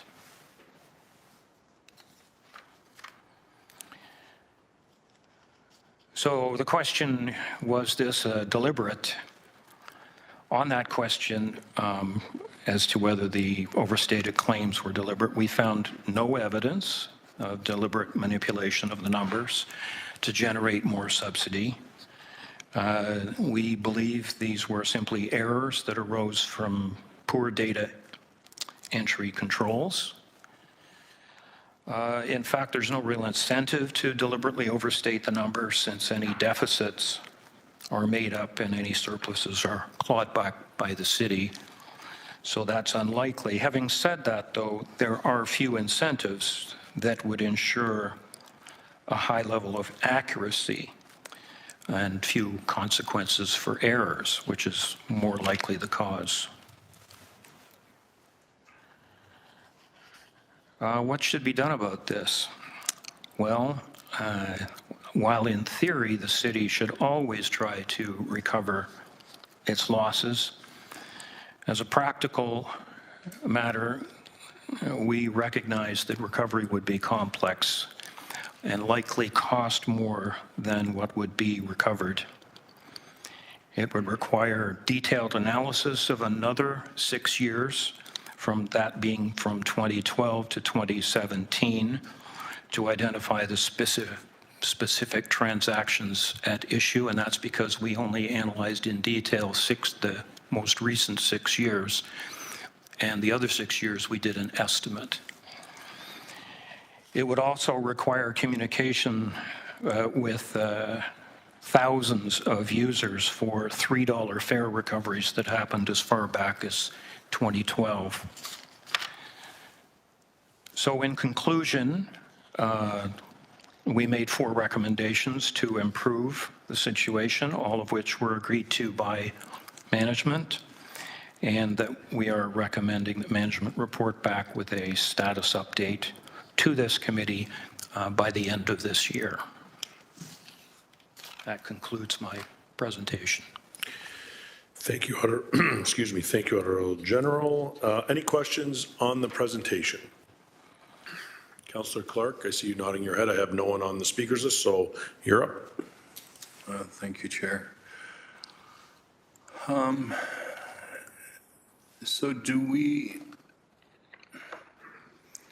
I'm trying to find exactly in your audit where the error was made. In order for us to correct it, we need to understand exactly where the failure happened, which would make sense to me. So have we established what caused the error? Was it a faulty algorithm, faulty calculation that was being used? It was faulty input. What we receive as a claim is in the form of a file, like a spreadsheet, and then the numbers that were provided by DARTS, the inputs for that is erroneous. So the inputs into that spreadsheet essentially are erroneous. So can I ask, Chair, that spreadsheet, for lack of a better terminology, that was being received, was it simply being received and not verified? Was that the issue? That's what I was alluding to in the oversight. Yes. That it was difficult situation because we don't have, we meaning the city and transit, has challenges in terms of the custody and control of the data to be able to go and exercise fulsome oversight. So that's why we made a recommendation that there be a consideration to putting the care and custody and control of the data itself and the system itself, trapeze, under their care and custody, which would facilitate better oversight. So how do we do that in a manner that protects the privacy of the clientele? Is personal data, we don't know, I don't even know if we know the answer to this, but is personal records attached to that sheet? Individuals' names, their addresses, or anything like that? Is there anything in this report that would indicate, yeah, you can't have it because MFIPO gets in the way? I'm going to go to Director Coles and Heath for this one. Through the chair. Thank you, Councillor Clark. The records of the clients who use accessible transit services, there are clients that belong to the city. They are not DART's clients. Those client records, that is people's personal health information, which we as the city collect and have access to. So there are no issues there per se. The issue stems from years ago, the decision was made to give a contractor care and control of the software and give city staff merely read-only access. So what the auditor is pointing out is that that needs to be reversed. Thank you. That was succinct but understandable. Not that yours wasn't. Love you, Charles. So then the question becomes, the auditor says the care and control is under the company, and it should be under the city. And so how do we make that happen? I suspect that this company may not be willing to collaborate and share that data. Director? Through the chair. It's very nuanced because of some terms of the existing agreement, but what you have to remember is the city is the owner of that data. So it is not about whether or not they wish to share it, because it is ours. Taking back control of the database from the contractor will require coordination and cooperation with city IT resources, with the contractor's outsourced IT. There would need to be a project plan. There will also need to be consideration of the agreements between the parties that exists right now. And it's not something that can be done with the flip of a switch. Sounds simple, is complex. So we're aware of it. We're aware of the challenges. It is something that we have identified in our management responses to other audits that we know we need to bring that data back in the care and control of the city. Councillor Clark? Okay, I hope we're going to be updated through this process, because sometimes this relationship can get a little bit tricky. And I'm being as diplomatic as I can. We should have control, at least access to the full data. And I wish you well with your dealings with the DARTS team. Thank you for the report. Now, one last question. Did they acknowledge that there was an error? Director? Through the chair. Yes, they've acknowledged that there was an error. Thank you. Thank you, Councillor Clark. I will take one last look around. Seeing no one on the speakers list, thank you. Oh, whoa, don't go anywhere, Auditor. Councillor Tattison wants to always keep us on our toes. Go ahead, Councillor. No, I just wanted to, there's, what was the,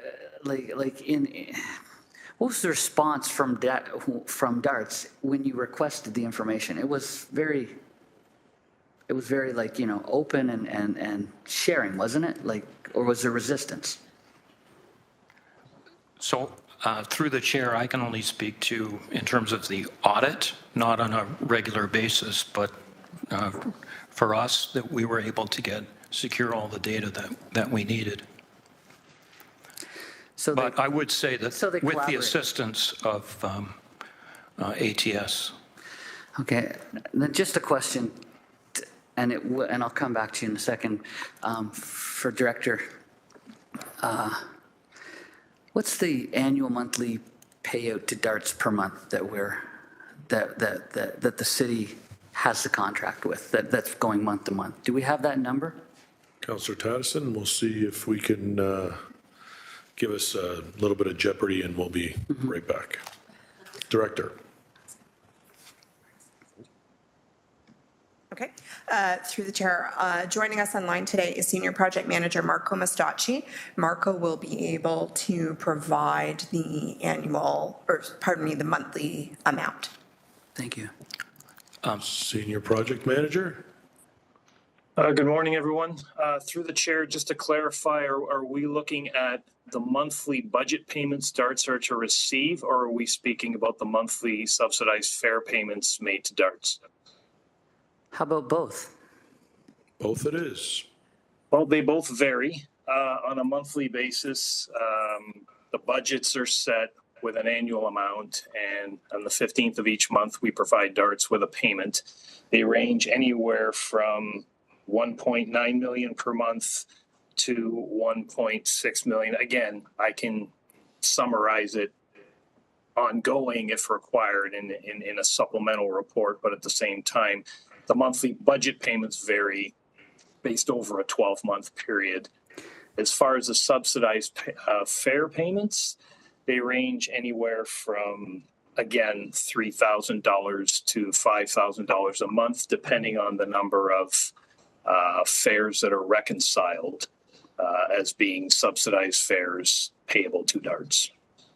Councillor? Okay, thanks. I just wanted to put in context, like over 12 years, and I do care about every dollar and I want a good accounting, but just in context of the bigger picture of how much this account is actually worth in terms of looking at the overall picture.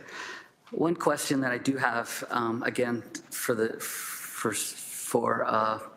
director, there's something about, people are saying things about data and how it's important to have control of data. If we had control of that data for the past year, could that data have been lost in the cyber attack? Director? Through the chair. It's potential that it could have been impacted. However, the contractor has a backup file which they were able to access. Okay, thanks. I was just wanting to understand, like, do we have certain built-in securities by having data in multiple places as opposed to just controlled by the city? In terms of the report, I want to thank you for your ongoing diligence and bringing clarity and accountability to the city. And I appreciate whenever someone triggers the hotline and you react. So those are my comments. Thanks. Thank you, Councillor Tattison. Thank you very much. And just for your information, Councillor, it's on page 9. We have a table that maybe answers some of the questions in the report with respect to the specific numbers. Senior Project Manager, I see you have your hand up. Did you have something to comment? Yes, I did. I just wanted to clarify the numbers I gave for the subsidized fares were the trips per month, not the dollar value per month. So I apologize for the confusion on that.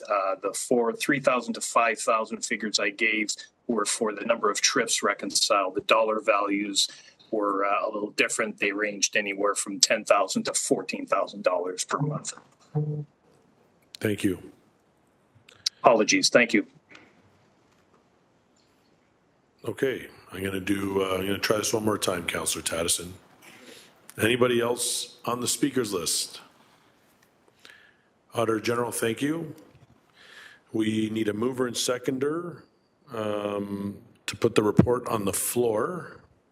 Councillor Wang, Councillor Crutch, and anybody want to speak to the report again? Seeing none, we are going to indicate a vote to receive the presentation, receive the report, and approve the recommendations therein.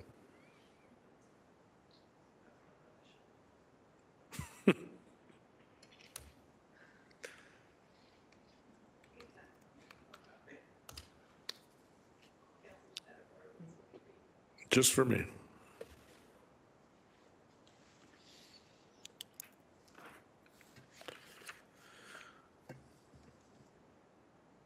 And that carries 8-0. Thank you. Moving on to motions. 10.1, Development Charges Bylaw and Complaints under Section 20 of the Development Charges Act. Councillor Maureen Wilson, please introduce your motion. And do you have a seconder? My apologies. Did I move too fast, Councillor? Very efficient. I could have sang a little bit, but I don't know if clerks would I'm allow trolling that. for a seconder, I beg your pardon. Trolling for a seconder. Councillor Crutch has Oh, thank you, Councillor. raised his arm.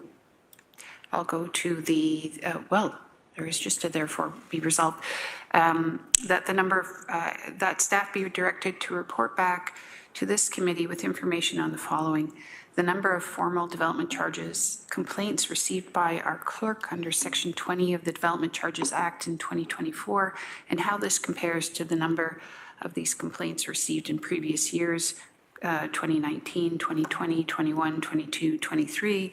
B, how small to medium-sized businesses, investors, and residents are apprised of possible DC charges for their projects. And C, any recommendations from staff on how the city might improve information provided to the public regarding Hamilton's DC bylaw. Chair, it's kind of interesting. We had a conversation at the beginning of this committee about this particular committee and when it sits to adjudicate, and as just for public consumption, we do sit to adjudicate DC appeals under Section 20. And I think it's been my observation of late is that when folks, investors and or residents are traveling along their route to invest in this community, they get to typically a point where it's affirmed that the zoning allows them to undertake that that change or that investment or that use rather.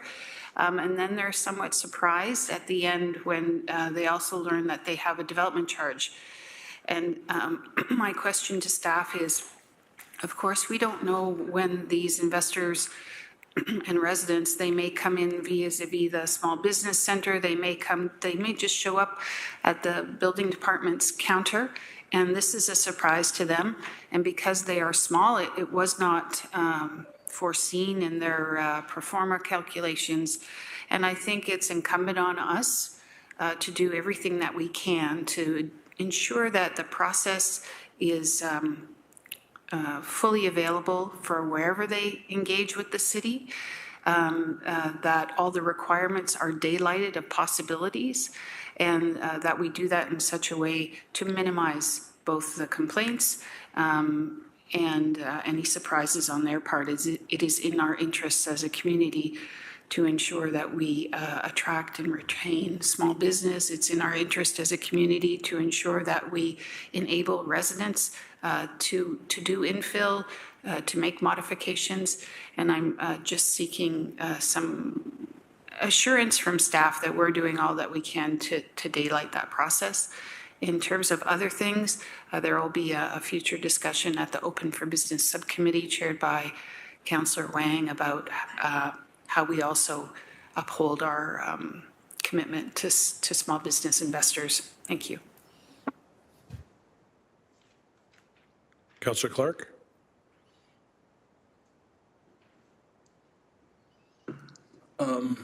I support the motion. I have been troubled for some time that we treat Mr. and Mrs. Smith who want to fix up their house the same way as we treat Smith Developments. The type of development charges that are being applied to single-family homes for accessory buildings, for adding a floor, for whatever the case is, I would suggest is unfair. I would suggest that Mr. and Mrs. Smith do not understand the Development Charges Act. They don't understand the building code.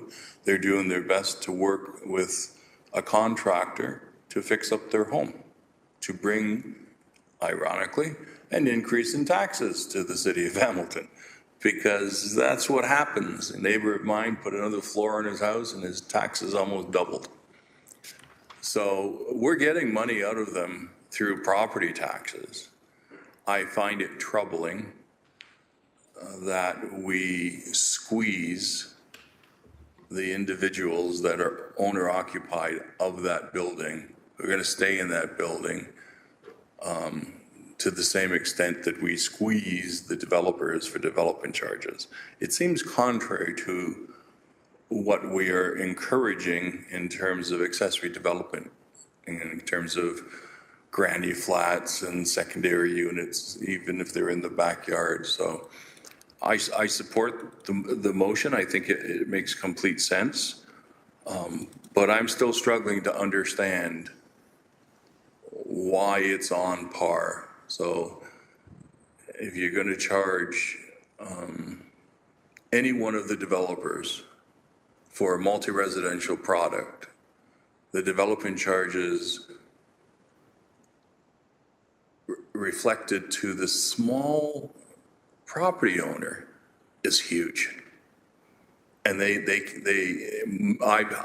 Chair, without a word of lie, I've had people stop the work because they cannot afford to proceed. They didn't anticipate how much we would be hitting them for DCs and permit fees and this permit fee. And every time they call the city, they're being asked to spend more money. And it's not explained to them up front in terms of, here's what it's going to be. And I think we need to re-examine what we actually charge a family who's just trying to redevelop their home. Thank you, Councillor. Councillor Critch up next. Thanks. I don't share exactly the same hesitations as Councillor Clark, but I understand the point he's making is that the costs are prohibitive.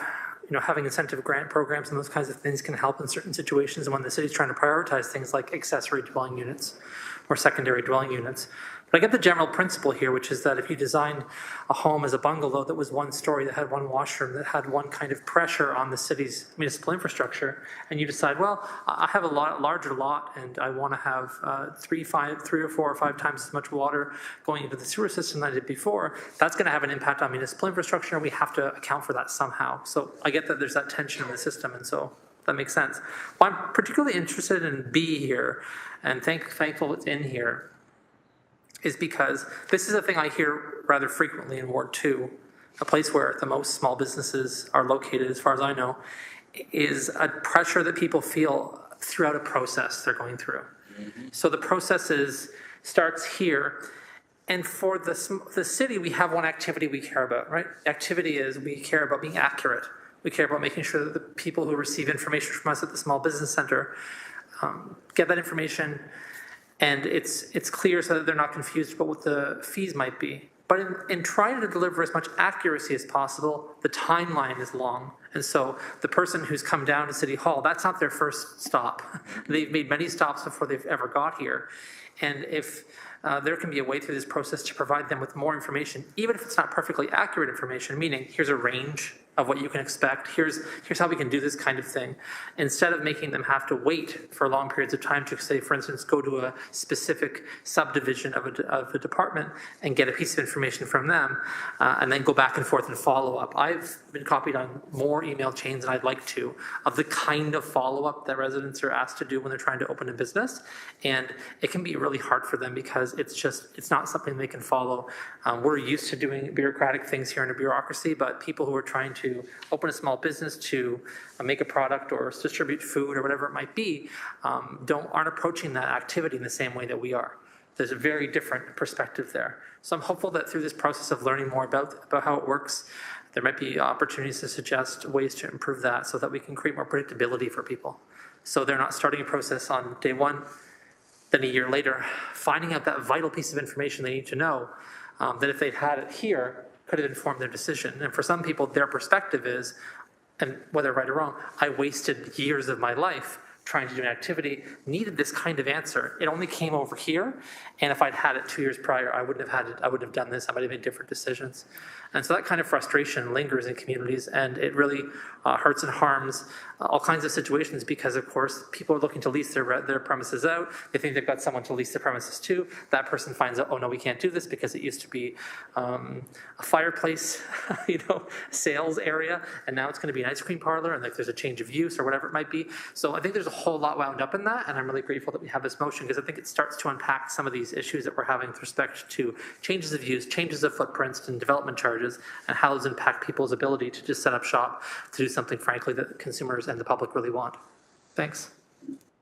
Thank you, Councillor. I don't have anyone else on the speakers. Oh, Councillor Wilson for a second time. Thank you, Chair. My apologies. I should have done this. I am hoping through the Chair and staff can affirm that 4A, if it is discovered that we have what would seem to be an anomaly in the number of complaints, that staff would be able to perhaps highlight in their professional opinion that which may be triggering those anomalies. So for example, there could be a change in definition in our most recent development charges bylaw that may have not been there. That is very applicable to small and medium-sized participants, and as a consequence, it has maybe thrown some off guard. It wasn't anticipated. Maybe it's a change in definition that is triggering something. Is that in your review? Is that something that you would be kind of looking for a cause and effect if we're finding there has been you're noticing an increase in complaints through the Chair? Director? Through the Chair, we would be able to identify when people submit formal complaints under Section 20 of the Development Charges Act, they typically provide the reason and the rationale, and there's a story behind it that we would be able to identify which section of the Development Charges bylaw that they're having challenges with and the reasons for their complaint to us. So yes, we should be able to provide a summary of that type of information. Thank you. Councillor? Would you be able to advise me at present, like I complain about a lot of things, but I may not follow up, so if we are in receipt of 50 complaints, but then people may calculate, well, I may have to secure outside counsel, I may have to take 2 days off work in order to, is there any capacity in which we measure complaints received versus those that are actually exercised under a Section 20 hearing? Through the Chair. Director? Through the Chair, that would be more challenging. Okay. It would be at best incomplete. We might be able to search through emails that come through the DC inbox. Mm-hmm. That would be from the finance perspective. We would have to work with our colleagues in planning and building who may also, at the counter or through their various email correspondences may have comments and commentary. So that would be far more challenging to put together other than anecdotal examples. Fair, thank you. I appreciate that the methodology then might not be sound and revealing. One final comment from me, and you may see a motion coming forward further to Councillor Clark's comments about how we, the burden that is felt by small investors because they are small investors is like a comma or a decimal point for a large building corporation. I mean, that, not to sound too wonky, but the corporatization of housing is it's a consequence of regulations that we've put in and of ourselves at every level of government, and it's sort of been a self-fulfilling prophecy. But I am interested, not necessarily on the participants, although I am, but on the consequence of the development charges to affect unit size, for example, and location. And there's a lot of opinions out there that it does have, this is outside the scope of the motion, but that it does have an effect and it can accelerate or predispose us to have condos that look like dog crates as opposed to function as family units. So I think that is worthy of some clarity, and maybe see that coming up further. Thank you. Thank you, Councillor. We have a mover and a seconder, and we will go to an electronic vote.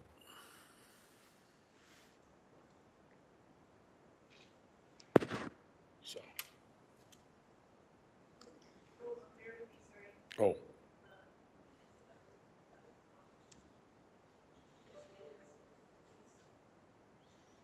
The vote is up.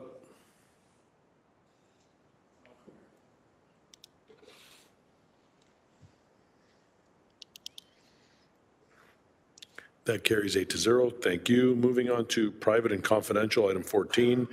12.1, closed minutes from December 5th, 2025. May I have a mover and second to adopt the closed minutes of December 5th meeting? Councillor Wang, Councillor Beatty. Okay. Show of hands, please. That looked pretty unanimous to me. Okay, first thing we're going to do is I need a mover and second to permit Darren Jones and Aaron, I'm going to screw this name up, Fewer of Valencia Risk to attend closed session respecting item 12.2, confidential appendix A to item 7.1, report AUD 21004A, respecting cybersecurity follow-up audit planning summary.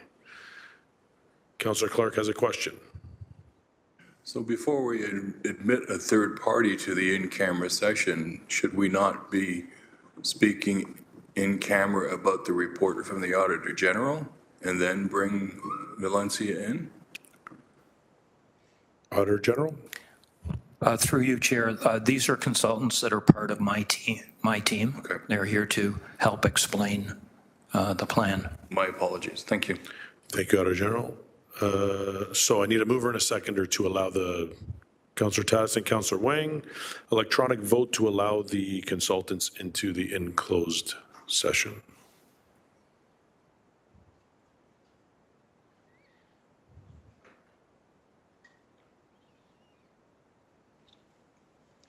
Vote is up.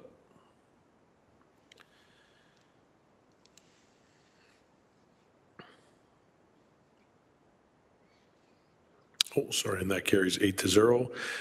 If we can use the same mover and seconder, Councillor Tattison and Councillor Wang, to move into closed session, and I'm going to read this out, respecting item 12.2, pursuant to section 9.3, subsection A of the city's procedural bylaw, 21-021 as amended, and section 2392, subsection A of the Ontario Municipal Act 2001 as amended, as a subject matter pertains to the security of the property of the municipality or local board. The vote is up.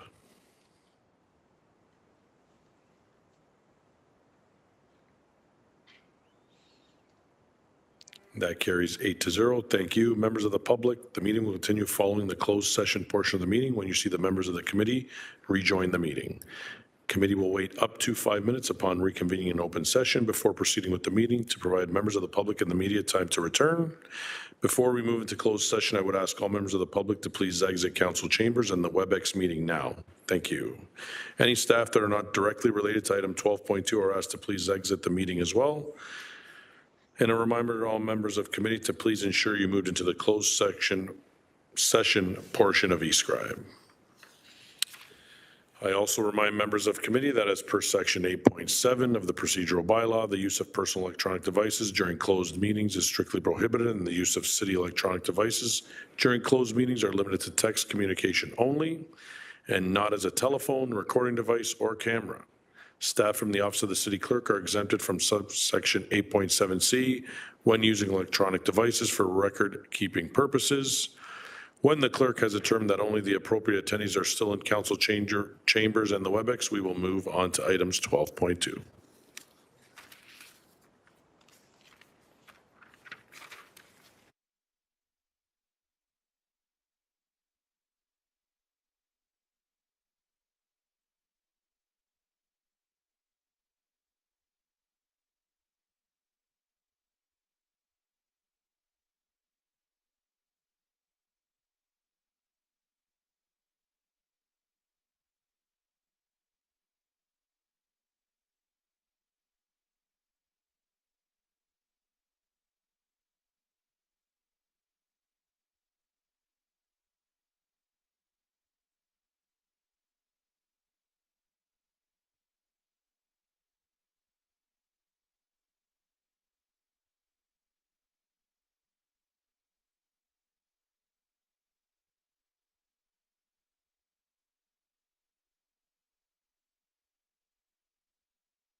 Okay, members of committee, we are now back in open session. 7.1, AUD 21004A, Cybersecurity Follow-up Audit Planning Summary Citywide. May I please have a mover and second to receive the report and its appendices, and that Appendix A remain confidential? Councillor Wang, Councillor Crutch, any discussion on the report which is not part of the confidential one? Councillor Clark. Thank you, and I'm not going to discuss the confidential one. What I am going to ask the Auditor General and I guess our Solicitor and Clerk if they could go away and review what we received in camera and determine what, if anything, could be presented publicly. I have been pushing this all term that there may be a legal document in camera and then a public report that we can do in public. As I was reading that report, there are some areas where I thought, yeah, this could have been public. So I'll leave it to staff if that's a fair request. I don't think I need to document it with a motion, but I look to the clerk. Just confirming, are you asking them to, can you just repeat what you're asking? I'm asking them to review the information that we received in camera from the perspective of what must stay in camera and what can be in public. And then to release that publicly? And release it publicly, absolutely. I'm going to actually have a motion for that. Okay. So the motion would read, moved by myself and seconded by Councillor Kretsch, that we request that staff review the report that we received, which was... Appendix A. Yes. Thank you. To report AUD 211 or 21004 from the perspective of what needs to remain confidential and what can be released to the public, or what can be released as a public report. And maybe just add at the end, if any, because they may come back and say there's nothing that they can release. They can do that, but I don't think the if any is necessary because they're going to review it and tell us, yep, we can do this, but we can't do that. All right. Clerk, just let us know when you're ready, and then we will electronic vote, I'm assuming.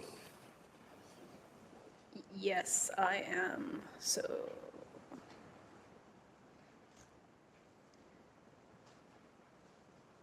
bear with me for one moment. Bearing.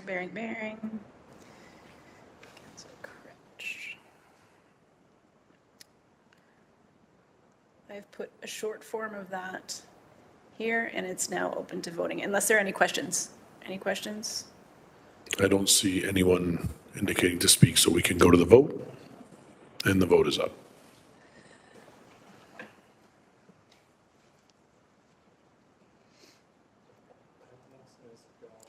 Thumbs up from Councillor Tattison.